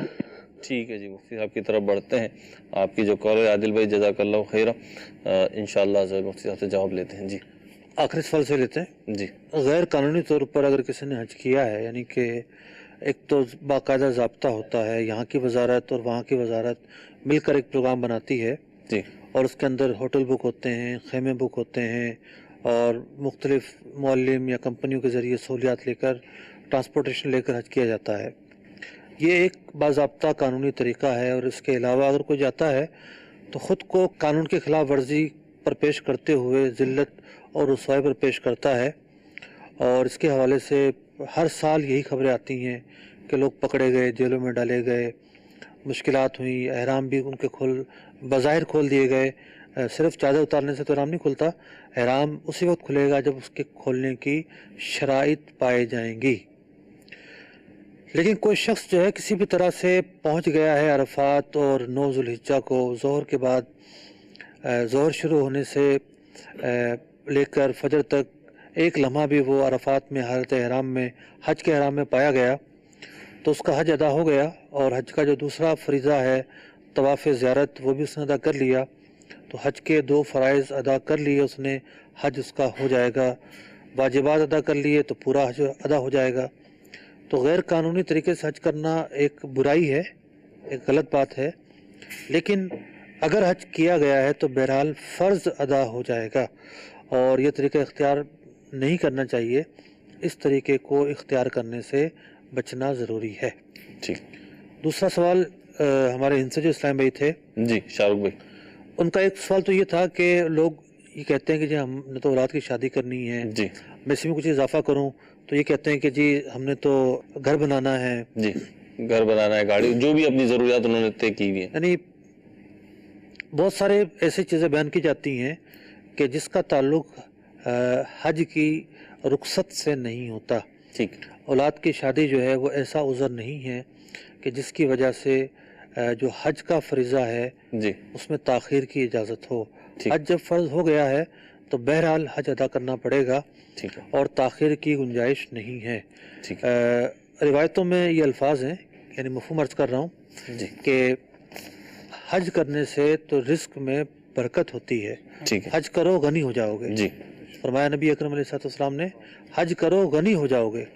تو حج کرنے سے تو بندہ جو ہے وہ غنی ہوتا ہے, جی, اور اس کا جو مال ہے وہ بڑھتا ہے. جی. تو اللہ تبارک و تعالیٰ مسبب الاسباب ہے. بعض اوقات جو ہے وہ انسان سمجھ رہا ہوتا ہے کہ یہ ہو جائے گا, وہ ہو جائے گا. ابھی بھی ایک سوال آیا ہوا ہے نا, جی, وہ سوال صرف ایک نفسیاتی پریشر لیا ہوا ہے کہ مجھے تو الٹیاں لگتی ہیں, میں حج کیسے کروں گا, جی, میں رش میں کیسے جاؤں گا, ٹھیک ہے, خوف آتا ہے. تو یہ کچھ چیزیں ہوتی ہیں, خیالات ہوتے ہیں, بعض اوقات آتے ہیں. بندہ جب پلاننگ کرنا شروع کرتا ہے, جی, وسوسے ذہن میں آتے ہیں. بعض لوگوں کے ذہن میں آتا ہے کہ جہاز میں ہم کیسے بیٹھیں گے, ہم تو کبھی زندگی میں بیٹھے نہیں ہیں, ہم تو ڈر جائیں گے. تو میں نے تو آج تک نہیں دیکھا کہ جہاز میں جب جہاز اڑتا ہے تو کسی نے چیخ ماری ہو. ٹھیک ہے, پتہ نہیں چلتا کہ جہاز چڑھا ہے. ٹھیک ہے. تو ہو سکتا ہے کوئی خوف طاری کر کے اپنے اوپر بیٹھا ہوا تو شاید وہ چیخ مار دے. جو کام نہیں کیا ہوتا اس کا ایک نفسیاتی پریشر تو ہوتا ہے. یہ بات سیکھنے کی ضرورت ہے کہ نفسیاتی پریشر رہے گا, آپ کے سامنے یہ چیز رہے گی کہ کیسے ہوگا, کیوں ہوگا, کیسے ہوگا. یہ ایک فطرتی چیز ہے, یہ ہونی ہے, آپ کے ذہن میں یہ بات آنی ہے. اس کو اتنا رہنے دیں بس آپ. اس میں ایک یہ بھی ہے کہ یہ سمجھتے ہیں کہ عمرہ آسان ہے, برعکس اس کے کہ حج تھوڑا مشکل ہے, ڈیز بھی زیادہ ہیں, مشقت بھی زیادہ ہے. یہ بھی ایک ہے. دیکھیے احتمالات ابھی جو الٹی اور اس کے تعلق سے جتنی بھی فرض عبادات ہیں, واجب عبادات ہیں, ان کا اصل مقصود تو امتحان ہے.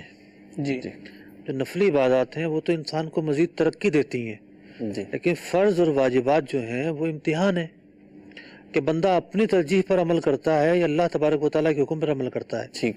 ایک آدمی اللہ تعالیٰ کے حکم پر اس لیے عمل نہیں کر رہا کہ اس کو اتنے دن وہاں گزارنے پڑیں گے, کیسے گزارے گا, صحیح, گھر سے نہیں نکلا, تو یہ اس کی خطا ہے, اس نے نافرمانی کی. ایک آدمی سوچتا ہے کہ میرے کاروبار میں نقصان ہو جائے گا, کاروبار ختم تو نہیں ہو جائے گا نا. ٹھیک ہے, کاروبار سوچے ہیں وسوسے ہیں, تو نقصان ہو ضروری نہیں ہے. صحیح ہے, بہت سارے جو نا وہ چیزیں آ جاتی ہیں. ٹھیک ہے. کل کو اگر بچہ جو نا اسپتال میں پہنچ جائے اور آپ کا پورا مہینہ جو ہے اسپتال کے اندر گزر جائے تو پھر اس کاروبار کو کس نے سنبھالا. ٹھیک. سارے معاملات انسان اپنے طور پہ چیزیں کریٹ کرتا ہے, لیکن ہوگا کیا یہ تو نہیں کہ اس کی گارنٹی نہیں دی جا سکتی. بعض اوقات وہ جس جگہ سے بھاگ رہا ہوتا ہے ایسے حالات اس کے سامنے آ جاتے ہیں. جی, جب حج فرض ہے اور جانا کوئی دشوار نہیں ہے, مالی استطاعت ہے, دیگر شرائط پائی جا رہی ہیں, تو جانا پڑے گا. تو پھر یہ بچوں کی شادی ہے, گھر ہے, یا جو بھی کام ہے اللہ نے چاہا تو وہ بھی ہو ہی جائیں گے. ٹھیک ہے. ان کا دوسرا سوال یہ تھا کہ غیر محرم کے ساتھ حج کرنا. جی, بات یہ نہیں کہ غیر محرم کے ساتھ حج کرنا, اصل بات یہ ہے کہ عورت کسی بھی سفر پر جو شرعی مسافت پر ہے بغیر محرم کے نہیں جا سکتی, اور اس کو ضروری ہے کہ محرم کے ساتھ جائے. اگر حج کا سفر ہے تو اور زیادہ ضروری ہے. عام طور پر جو حج کا سفر ہوتا ہے وہ 92 کلومیٹر سے زیادہ ہی ہوتا ہے. تو روایتوں میں آیا کہ ایک ایک قدم کے بدلے گناہ لکھا جاتا ہے اس عورت کے لیے کہ جو بغیر محرم کے سفر کرتی ہے. تو پاکیزہ سفر, اتنا عظیم سفر اور بغیر محرم کے جانا, امتحان یہی ہے. ایک ہماری چاہت ہے ہم اللہ کا گھر دیکھیں, جی, ہم روضہ رسول دیکھیں, جی, اور ایک شریعت کا حکم ہے محرم کے بغیر جانے کی اجازت نہیں, تو ہم اپنی چاہت کو شریعت کے حکم پر قربان کریں گے.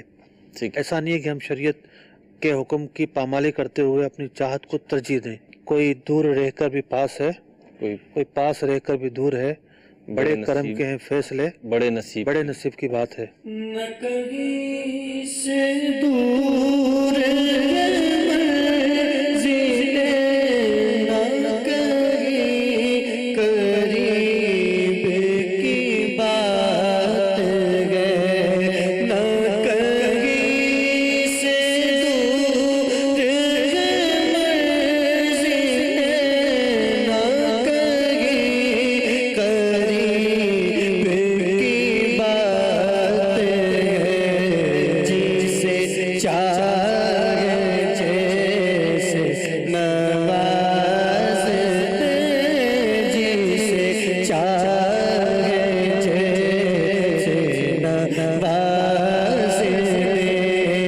یہ درے حبیب کی بات ہے، صلو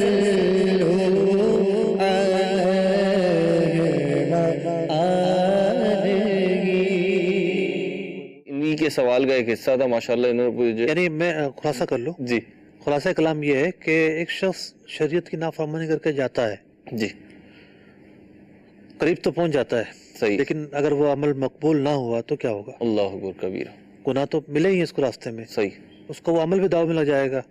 اگر نہیں جاتا اور اس پر کرم ہو جاتا ہے تو کیا ہوگا؟ اللہ اکبر کبیر۔ اور ایسے واقعات ہیں کہ لوگ نہیں پہنچ سکے لیکن کرم کے دروازے کھل گئے۔ مفتی صاحب، ان کا ایک سوال یہ بھی تھا کہ جو جملہ انہوں نے کہا کہ بعض لوگ یہ کہہ رہے ہوتے ہیں کہ ان کے سب مالی حیثیت ہوتی ہے، ان سے بولو حج کر لو تو کہتے ہیں ہمارا حج یہیں پہ ہو رہا ہے، اور ان کی مراد یہ ہوتی ہے کہ مشقت کر رہے ہیں، محنت کر رہے ہیں اور جو ہے اپنا گھر بار چلا رہے ہیں یہ۔ اور پھر اسی میں اگر میں یہ بھی ایڈ کر دوں کہ بعض کاموں کے حوالے سے، جیسے درود پاک کے حوالے سے بھی آیا کہ جو ایک بار درود پاک پڑھتا ہے تو حج کے ثواب کی بھی بشارت احادیث کریمہ میں آئی ہے۔ تو اب جن اعمال پہ حج کے ثواب کی بشارت آئی ہے، جیسے والدین کو دیکھے گا تو حج کا ثواب ہے، تو اس کو لے کر اس کو لے کر کوئی یہ بولے مجھے تو حج ہی نہیں کرنا، میں نے تو گویا کہ کر لیا، اس کا ثواب مل گیا، تو ایسوں کے لیے کیا حکم ہے؟ دیکھیے دو چیزیں الگ الگ ہیں، جی دونوں الگ الگ باتیں۔ ایک تو ہے کہ کوئی شخص حج کی فرضیت کا انکار کرے، ٹھیک ہے، یہ انکار کفر ہوگا۔ اللہ اکبر کبیر، حج کی فرضیت جو ہے وہ اجماع امت سے ثابت ہے۔ ٹھیک، اگر کوئی وقتی طور پر نہیں جا رہا تو تاخیر کی گنجائش موجود ہے، ٹھیک ہے، تاخیر یا کوئی بہانہ بناتا ہے بعد میں جاؤں گا، یہ بات اور ہے، ٹھیک ہے، وہ بہانہ حقیقی ہے یا مصنوعی ہے، ٹھیک ہے، جدا گانا بات ہے۔ ٹھیک ہے، لیکن اگر کوئی ایسا تاثر دینے کی کوشش کرتا ہے کہ اس پر حج فرض ہونے کے باوجود وہ نجائز جانا جائز ہی نہیں اس کے لیے، ٹھیک ہے، یا فرض حج ہے فرضیت ہی کا خانہ کوئی کعبہ میں انکار جا کر کرنا، عرفات میں جا کے کرنا، اور وہ اس بات پر تلا ہوا ہے کہ نہیں میرے اعمال ہی اس کا نعم البدل ہے، تو یہ بہت سخت جملہ ہے، اس پر توبہ کرنا ضروری ہے۔ دوسری چیز ہے اعمال کا ثواب، ٹھیک، تو 3 مرتبہ سورہ اخلاص پڑھنے والے کو بھی قرآن پاک پڑھنے کا ثواب ملتا ہے، بالکل ملتا ہے، حدیث پاک میں۔ تو اس کا مطلب یہ نہیں ہے کہ قرآن پاک جو پڑھنے کی اہمیت ہے وہ ختم ہو گئی ہے۔ ٹھیک، تو یہ جو فضائل ہیں، یہ فضائل تو یہ بتا رہے ہیں کہ حج کتنی بڑی عبادت ہے۔ اللہ اکبر، ان عبادات کے ذریعے کیا مقصود ہے؟ حج کی عظمت بیان ہو رہی ہے کہ حج مشقت والی عبادت ہے، بندہ جاتا ہے، سفر کرتا ہے، اس کو ثواب ملتا ہے۔ اللہ تعالیٰ نے اس مشقت والی عبادت پر جو ثواب رکھا ہے وہ فلاں فلاں عبادت میں بھی رکھا ہے۔ ٹھیک ہے، تو یہ در حقیقت حج ہی کی عظمت بیان ہو رہی ہے۔ صحیح، تو یہ نہیں ہے کہ جناب کوئی اور عبادت حج کا بدل بن سکتی ہے، صحیح۔ یہ کیسے ہو سکتا ہے؟ مطلب کالز کثیر ہے ہمارے پاس، اور ہم حاضر ہیں، چلیں 12 کالز دیجیے، 3 کالز دیجیے پہلے آپ۔ معلومات لینی تھی کہ انہوں نے بتایا ہے حج کے لیے جو پروگرام لگا ہوا ہے حج کس پر فرض ہے، تو اگر کسی کا پاسپورٹ 12 فروری 2019 تک ہو تو کیا اس کا فارم جمع ہو سکتا ہے؟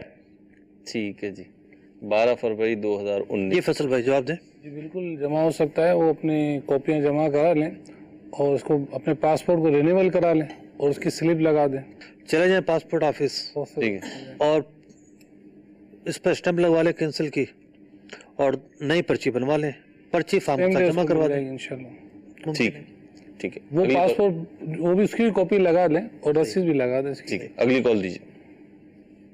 यूसुफ बात कर दोरा जी का हूँ। सवाल मेरा ये है, हज के सिलसिले में माल और असबाब एक्स्ट्रा होना चाहिए कि नहीं, हज पे जाने के अखराजात के अलावा, जो कि पीछे घर के दूसरे अफराद के लिए काफी ये जरूरी है कि नहीं? ठीक है, हमने बयान कर दिया है कि जो हज पर जाएगा तो उसके घर में इतनी रकम हो कि उसके बच्चे जो हैं वो खाना पीना कर सके। ठीक है, अगली कॉल दीजिए। मेरा नाम फयाज अत्तारी है। मुझे पूछना ये है कि क्या नाम है, अगर मुझ पे हज फर्ज नहीं है, मतलब साहिब इस्तिताअत नहीं हूँ, लेकिन मैं कोई जराए ऐसे हैं कि मैं जो है ना वो अरेंजमेंट कर सकता हूँ उसके लिए, तो इस तरह से हज करने से, अरेंजमेंट करके या लोन लेकर हज करने से क्या फर्ज साबित हो जाता है? अगर आप ये समझते हैं कि कर्ज उतारना आपके लिए आसान है तो कर्ज मांगने में भी हर्ज नहीं है। कोई शख्स किसी भी तरह पहुंच गया हज करने और उसने नफिल की नियत नहीं की, तो उसका हज फर्ज अदा हो जाएगा। ठीक, अगली कॉल दीजिए। मेरा सवाल ये है कि अगर किसी के पास हज के पैसे जमा कराने के बराबर प्रॉपर्टी हो, प्लाट है, जमीन है, तो इसके मतलब क्या हुक्म है, ये जरा वजाहत फरमा दें। ठीक है जी। देखिए, एक तो वो होता है कि आप घर में रह रहे हैं और वो जो घर है अब आपकी ज़रूरत की चीज़ है, उसको बेचना ज़रूरी नहीं है। इसके अलावा क्या क्या प्रॉपर्टी है आपके पास उसको देखा जाएगा। जो जायद चीज़ें हैं उसके बेचने का कुछ हुक्म होगा, लेकिन आपने प्लाट और प्रॉपर्टी का नाम लिया है, तफसील इसकी क्या है ये वाज़ेह नहीं है। जिस घर में आदमी रहता है वो 1 लाख का हो या 1 करोड़ का हो या 5 करोड़ का हो या 10 करोड़ का हो, उसको बेचना ज़रूरी नहीं है। उसकी रकम शुमार नहीं होगी जब आप अपनी बैलेंस शीट काउंट करेंगे, बल्कि इसके अलावा अगर कोई प्रॉपर्टी है तो उसकी तफसील देखी जाएगी क्या है। ठीक, अगली कॉल दीजिए। मैं औरंगी टाउन गुलशन जिया से बात कर रहा हूँ। मेरा सवाल ये है कि अभी मुफ्ती साहब ये फरमा रहे थे कि अगर कोई शख्स जो है वो सेहतमंद है, उस पे हज फर्ज है, उन्होंने नहीं किया, आखिरी वक्त में जो है जब वो नापीना हो गया या सेहत इजाजत नहीं दे रही है, तो ऐसी सूरत में क्या हुक्म है शरीयत का हज के हवाले से? ऐसी सूरत में 2 सूरतें बनती हैं। अगर उसके पास माल बरकरार है, जी माल मौजूद है, तो दूसरे आदमी को हज बदल के लिए भेजेगा। सही। दूसरा आदमी उसकी तरफ से हज बदल करेगा और ये हज बदल फर्ज की सूरत होगी। ठीक। और अगर उसके पास माल नहीं है जी, तो इस पर वसीयत करके जाना वाजिब है कि मेरे वर्सा जो हैं वो मेरे तरके से मेरा हज करवाएं, और तरका अगर ना हो तो अपनी तरफ से हज कर लें, अपनी तरफ से जो है वो अपने माल से मेरी तरफ से हज कर लें।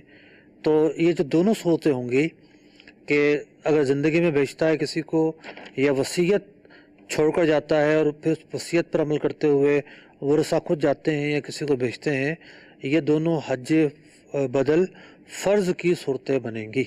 हज बदल का भी क्लिप है हमारे पास। जी, हज बदल का भी पहले वो ले लें। ठीक है, हज बदल का क्लिप दीजिए, उसके बाद फिर मजीद कॉल्स हम देते हैं इंशाअल्लाह। नेकियां कमाने का एक और जरिया। सल्लु अलल हबीब सल्लल्लाहु तआला अला मुहम्मद।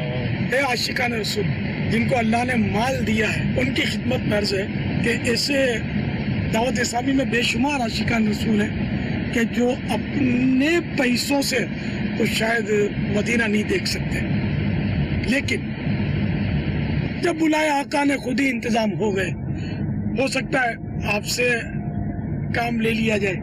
आप जिसको मदीने भेजेंगे, हज के लिए भेजेंगे, यकीनन उसका दिल खुश होगा, और मुसलमान के दिल खुश करने की फजीलत मरहबा।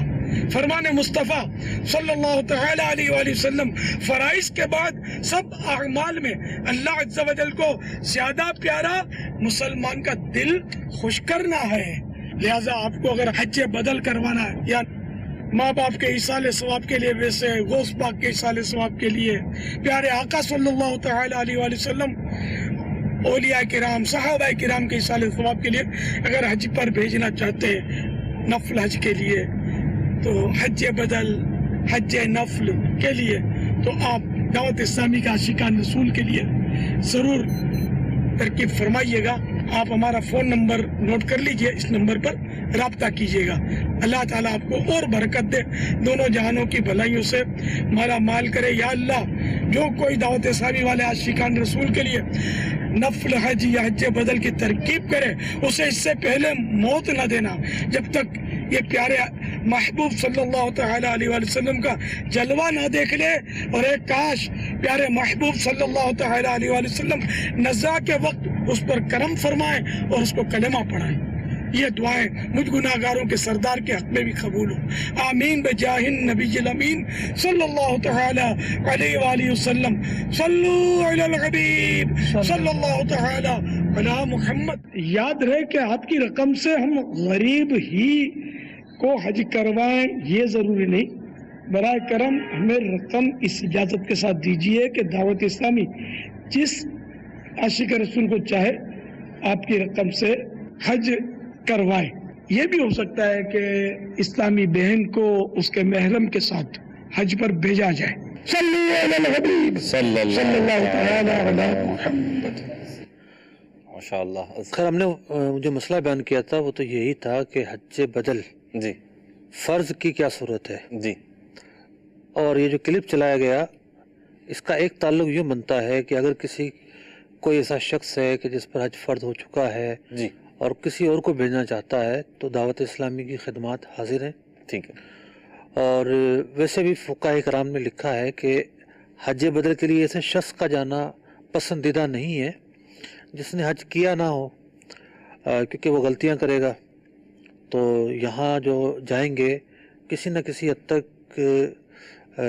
शुद्ध बुद्ध रखते हैं दीन की, और अगर कोई आम मुबल्लिग भी जाता है तो बहरहाल रफ़ीकुल हरमैन और दीगर किताबें पढ़ता है, उसका एक ज़ौक़ होता है और मुमकिन है कि बाज़ उलमा को भी भेजा जाए। तो यूँ हज बदल के ताल्लुक़ से ये क्लिप था, और हज बदल पर कोई भेजने का ख्वाहिशमंद है तो भेज सकता है। ठीक है जी, मज़ीद कॉल शामिल करते हैं सिलसिले में जी। अस्सलामु अलैकुम व रहमतुल्लाहि व बरकातुहू। वालेकुम अस्सलाम व रहमतुल्लाहि व बरकातुहू। मेरा नाम मोहम्मद शाहिद अत्तारी, कोट गुलाम मोहम्मद पाक की या काबीना। मेरा सवाल मुफ्ती साहब से ये है कि हज जब फर्ज ना हुआ हो और उससे पहले हज कर लिया, अब जब हज की शराइत लागू हो गई, फर्ज हो गया, तो क्या उसे दोबारा हज करना पड़ेगा? और इसी तरह अगर किसी ने कुफर बक दिया हो, जिस तरह नेक अमाल बर्बाद हो जाते हैं, तो हज भी बर्बाद हो गया यानी खत्म हो गया, और फिर दोबारा उस पर फर्ज होने की सूरत में क्या दोबारा वो हज करेगा? ठीक है जी। कुफर अगर कोई बक देता है तो उसके अमाल अकारत हो जाएंगे और हज भी उसका बर्बाद हो गया। अब अगर शराइत पाई जाती हैं दोबारा से तो उसको हज करना होगा। ठीक है। नमाज का मामला ऐसा नहीं है, जो नमाज़ें पढ़ी थी वो कज़ा करे ये हुक्म नहीं दिया जाएगा। हज का और नमाज का इस बारे में मामला मुख्तलिफ है। ठीक है। पहला सवाल इनका ये था कि किसी ने हज कर लिया और उस वक्त शराइत नहीं पाई जाती थी, तो शराइत की तफसील है ना, अगर बालिग नहीं था तो वो शुमार नहीं होगा। अगर माली एतबार से शराइत नहीं पाई जाती थी, गरीब था, हज अदा कर लिया, उसका मैं अर्ज़ कर चुका हूँ कि उसके अंदर यह देखा जाएगा कि नफिल की नियत तो नहीं की थी। अगर किसी ने नफिल की नियत की थी तो हज फ़र्ज़ नहीं होगा, और अगर किसी की नीयत मुतलकन हज की थी भी हज को जा रहा हूँ जी, या ख़ास उसने यही नियत की कि मेरा फ़र्ज़ अदा हो जाए, इन दोनों सूरतों के अंदर उसका हज अदा हो गया। शराइत पाए जाने के बाद हज करना अब इसके लिए ज़रूरी नहीं है। ठीक है, अगली कॉल दीजिए। मेरा सवाल ये है कि मैंने ये पूछना था कि कोई उम्रा कर ले तो उस पर हज फर्ज है? उम्रा कर ले तो उस पर हज फ़र्ज़ है, ऐसा बिल्कुल भी नहीं है। उम्रा और हज अलग अलग आमाल हैं। हज की फ़र्जियत में उम्रा कहीं भी नहीं है, यानी ऐसा नहीं है कि हज उम्रे की वजह से फ़र्ज़ होता है। उम्रा जुदागाना इबादत है, हज जुदागाना इबादत है। अच्छा, एक सवाल और भी आया था, हज के फार्म भरते वक्त नीयत कौन सी लिखवानी है? जी, तो हज के फार्म भरते वक्त कोई भी नियत लिखवाना ज़रूरी नहीं है।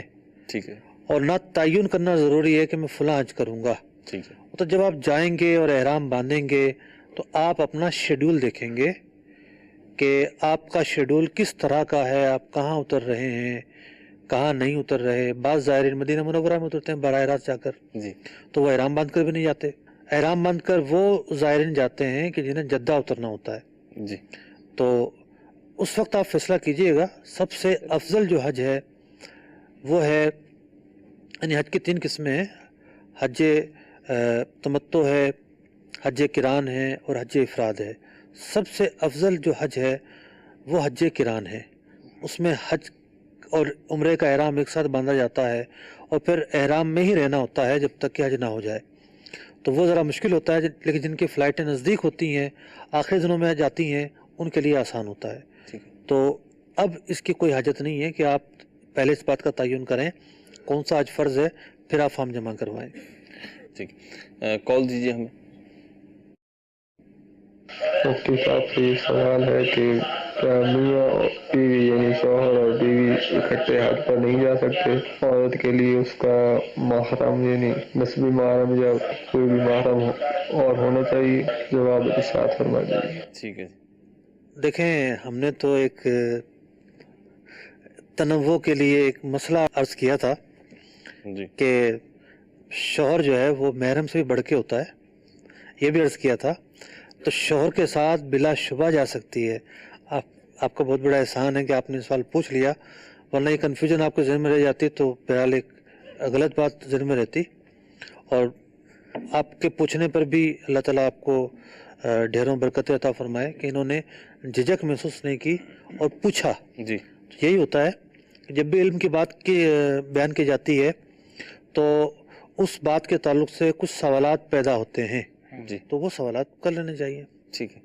मुफ्ती अब यहाँ पे जो है ना एक बात मुझे आ रही है, अब मुझे नहीं पता उस सिलसिले के बाद आप क्या मदनी फूल देंगे, लेकिन ये मेडिकल शॉप्स जो होती है ना, इस पे जो बैठने वाले अफराद होते हैं, इनका एक तजर्बा होता है।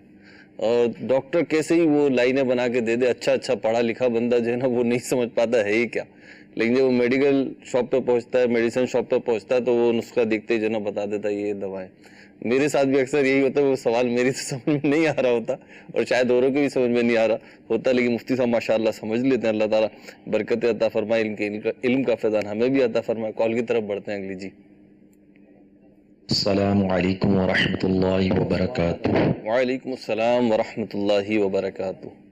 अरशद इकबाल तारी दोहा कतर से अर्ज़ कर रहा हूँ। मुफ्ती साहब की बारगाह में अर्ज़ है कि जो हम प्राइवेट नौकरी करते हैं उसमें जब कभी मुलाजमत ख़त्म होती है तो ग्रेजुटी के पैसे मिलते हैं, तो उन पैसों का इस्तेमाल करना कैसा है और क्या उन पैसों के ज़रिए से हम हज कर सकते हैं, फ़र्ज़ हज? जज़ाकल्लाहु खैर, जवाब अता फरमा दें। ठीक है जी। देखें, आपको ये पूछना चाहिए था कि ग्रेजुएटी की जो रकम जमा होती है वो तो उस वक्त मिलेगी जब हम नौकरी छोड़ेंगे, उससे पहले तो वो हमारे कब्ज़े में नहीं होती। तो जब हम अपना हिसाब लगाएंगे, बैलेंस शीट बनाएंगे, तो उस रकम को शामिल करेंगे या नहीं करेंगे। तो उस रकम पर जब ज़कात फ़र्ज़ हो रही है, ज़कात इसलिए फ़र्ज़ हो रही है कि वो आपकी अपनी रकम है, ज़कात में हर साल उसकी ज़कात अदा करनी है। तो हज की फ़र्ज़ियत के ताल्लुक़ से भी उस रकम को शुमार करेंगे और वो मिल्कियत में बनती है, और मिल्कियत में बनती है तो फ़िल वक्त हाथ में नहीं है तो कर्ज़ा लिया जा सकता है। पहले तो ये बात है। दूसरी बात ये है कि ग्रेजुएटी की रकम से हज करना, जो आपका दूसरा सवाल था, जो असल सवाल था आपका। तो ग्रेजुएटी की जो रकम होती है प्राइवेट इदारों में 3 तरह की होती है। एक वो होती है जो आपकी तनख्वाह से मिनहा हुई, माइनस हुई। दूसरी वो होती है कि जो कंपनी ने खुद उतनी रकम शामिल की। तीसरी रकम वो होती है जो बैंक ने सूद के तौर पर अदा की। तो जो सूद की रकम है वो बग़ैर सवाब की नीयत के मुस्तहिक के ज़कात को देंगे। सूद की रकम से हज नहीं कर सकते। सूद की रकम माल हराम है और अल्लाह तबारक व तआला पाक है, पाक ही माल को कबूल फरमाता है। हज भी पाक माल से करना ज़रूरी है। लेकिन जो आपकी अपनी जमा करदा रकम थी या जो कंपनी ने आपके अकाउंट में हर महीने डाली थी, वो रकम आप ही की है, उससे आप हज अदा करेंगे। अगली कॉल दीजिए। मैंने पहले सर हज किया हुआ है, अब मैंने दूसरा हज करना है। वो मैं अपनी वालदा की फौत होगी है, वालिद की फौत, मैं उनमें से किसका पहले हज करूं? देखें, अगर इस्तिताअत है और आपको अंदाज़ा है कि मैं अगले साल भी बासानी जा सकता हूँ, तो वालिद अफजल के वालदा बड़ा अहम सवाल कर दिया है। तो कोई ज़ाब्ता मैंने तो नहीं पढ़ा कि आप वालिद की नियत पहले करें या वालदा की पहले करें, लेकिन माँ का जो मकाम है बहरहाल वो फ़ाइक है। और ये भी ज़रूरी नहीं कि आप एक का ही करें, ये नफली इबादत है और नफली इबादत के अंदर जो है वो एक से ज़ायद अफराद को शरीक सवाब किया जा सकता है। नबी अकरम अलैहिस्सलाम ने एक मेंढा जो है कुर्बानी के मौके पर अपनी तरफ से किया और एक मेंढा जो है वो पूरी उम्मत की तरफ से किया, तो पूरी उम्मत को एक मेंढे के सवाब में आप अलैहिस्सलाम ने जमा फरमाया। तो अगर आप दोनों के लिए करेंगे तो भी ठीक है, ठीक, एक के लिए करेंगे तो भी ठीक है। अब आप अपने ज़ौक़ को देख लें कि किससे ज़्यादा कल्बी लगाव है, उसको तरजीह दे लें। अगर इन दोनों में से वालिदैन में से किसी एक पर फर्ज हो तो नहीं, कह रहे हैं इंतकाल हो गया है। ठीक, इंतकाल, अगर इंतकाल से पहले फर्ज हुआ हो और नहीं अदा किया तो अब औलाद करना चाह रही है तो वालिदैन जिंदा है, नहीं, दोनों का ही इंतकाल हो गया अगर, और उनमें से किसी एक पे फर्ज रहा था लेकिन अदा नहीं कर सके थे। देखिए अगर फर्ज रहा था और उन्होंने वसीयत नहीं की जी, तो औलाद अगर उनकी तरफ से हज करेगी, ये भी नफली हज बदल ही होगा। ठीक है, अगली कॉल दीजिए। अस्सलाम वालेकुम व रहमतुल्लाहि व बरकातहू। वालेकुम अस्सलाम व रहमतुल्लाहि व बरकातहू। बाबुल मदीना कराची से बात कर रहा हूँ। सिलसिला हज किस पर फर्ज है का चल रहा है, तो जिसमें एक सवालात यह किए गए कि हज किस पर फर्ज है, जिसमें बूढ़े लोगों पर भी और बीमार हैं उसके पर भी, जो माजूर हैं या नाबीना है उस पर भी बहुत सारे सवाल हुए। मेरा सवाल ये है कि अगर पैरों में जख्म हो और बहुत गहरे जख्म हो और रोजों की बुनियाद पर ड्रेसिंग करनी हो तो उस पर हज का क्या लागू होगा? इसमें बराए मेहरबानी इसकी रहनुमाई फरमाएं। गहरे जख्म। ठीक है जी, माशाल्लाह सवाल से लग रहा है कि आपने पूरा सिलसिला देखा भी है और समझा भी है जी। तो देखें, जो आपका सवाल है उससे पहले कुछ सवालात हमारे भी होंगे। वो ये होंगे कि अब जो पोजीशन है वो क्या है, हज अब फ़र्ज़ हुआ या इससे पहले हो चुका था? ठीक, और अब अगर फ़र्ज़ हुआ है तो ड्रेसिंग किस तरह की है, क्योंकि हज अब बहुत आसान हो चुका है, ठीक है, इतना मुश्किल नहीं रहा। एक यूँ समझ लें कि मरला ऐसा होता है, बहुत ज़्यादा मुश्किल होता है कि जब लोग अरफात से मुज़दलिफ़ा आने के बाद मिना जा रहे होते हैं तो अक्सर लोग पैदल जाते हैं और एक ही साथ जाते हैं, तो काफ़ी दिक्कत का मामला होता है। तो आपके साथ अगर कोई जाने वाला है और आपकी जो व्हील चेयर चला सकता है, आपको जाना चाहिए, लेकिन ज़ख़म की नोयत किस तरह की है उसको सामने रख कर ही ये कहा जाएगा कि आप पर जाना ज़रूरी है या नहीं। अगर ऐसी सूरत हाल है कि आप जो है वो इस मुशक्क़त को बर्दाश्त नहीं कर सकते, कर्बनाक मुशक्क़त है, तो ऐसी सूरत के अंदर बिलाशुबा ताख़ीर की गुंजाइश होती है। ठीक, उसी से ये इशारा फरमाया कि हज फ़र्ज़ हो जी जी और वो ना करे, उस पर क्या वईद है? हज फ़र्ज़ हो और ना करे तो नबी अकरम अलैहिस्सलाम ने इरशाद फरमाया कि ऐसा शख्स यहूदी होकर मरे या नसरानी होकर। अब इस रिवायत की कई तशरीहात उलमा ने बयान की हैं। एक तो ये तशरीह बयान की है कि जिस तरह यहूद व नसारा गुनाहगार होते हैं तो इस शख्स ने भी गुनाह का काम किया। दूसरा ये कि उनके दीन में हज नहीं था तो इसने भी वो अमल किया कि जो उनके मुशाबे है। तो यूँ इतनी और भी इसकी तशरीहात बयान की गई हैं। तो हज फ़र्ज होने के बावजूद ना करना ये फ़िस्क है, हराम काम है।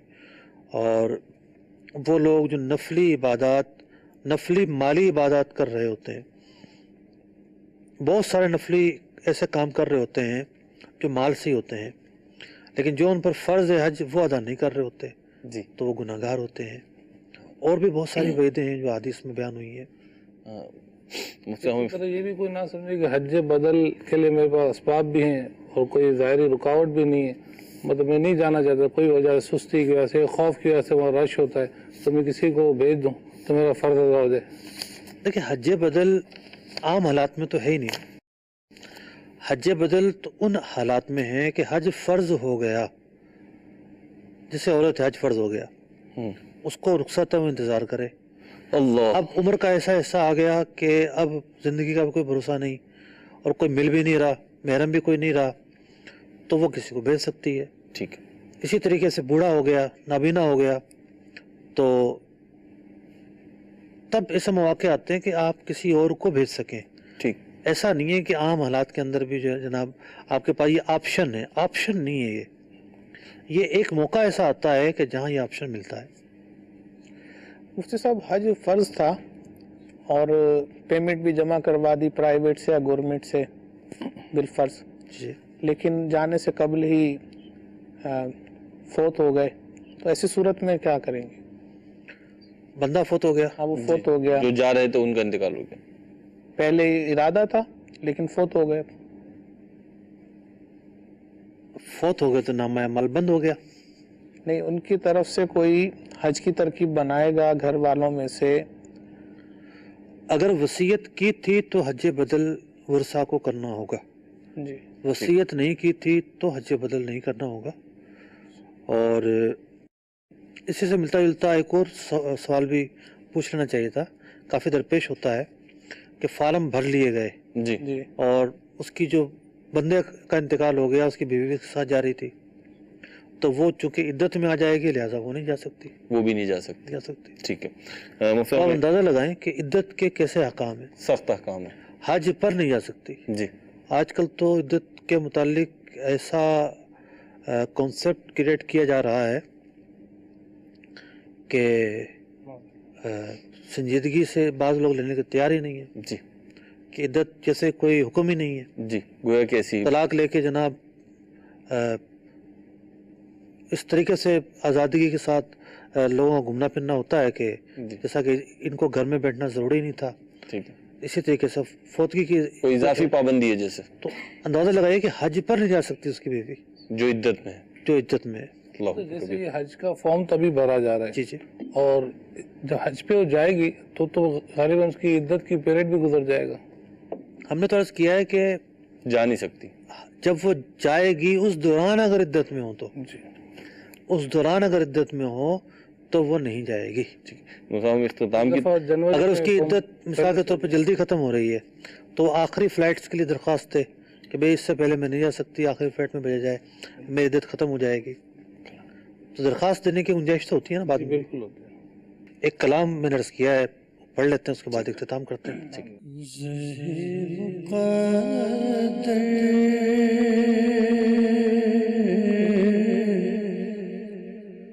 حضور حق سے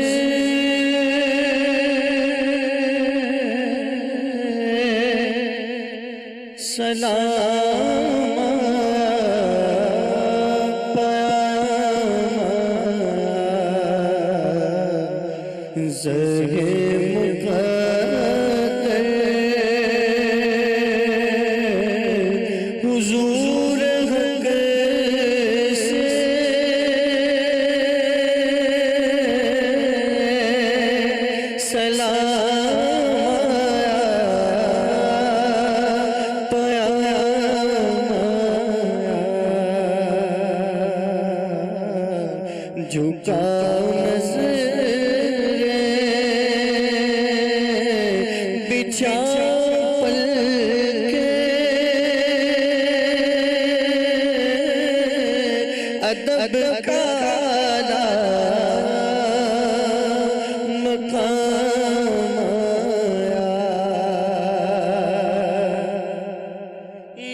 غیرت سے تک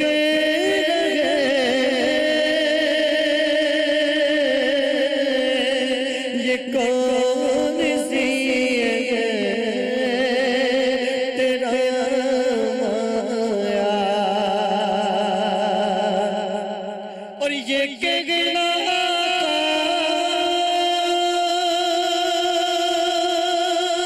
بہت سے عاشق تڑپتے سے چھوڑ آؤں میں یہ کہنا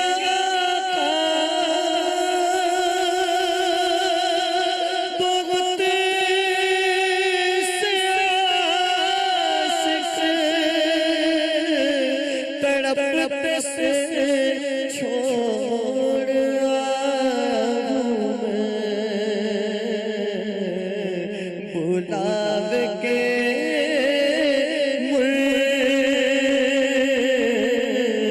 منتظر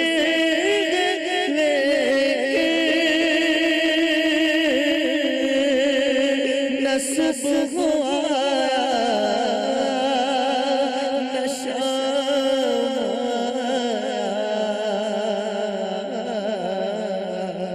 بلاوے کے منتظر لیکن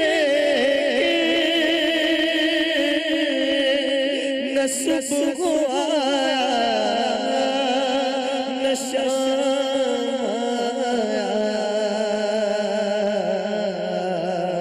جھکاؤ نظریں بچھاؤ پلکیں ادب کا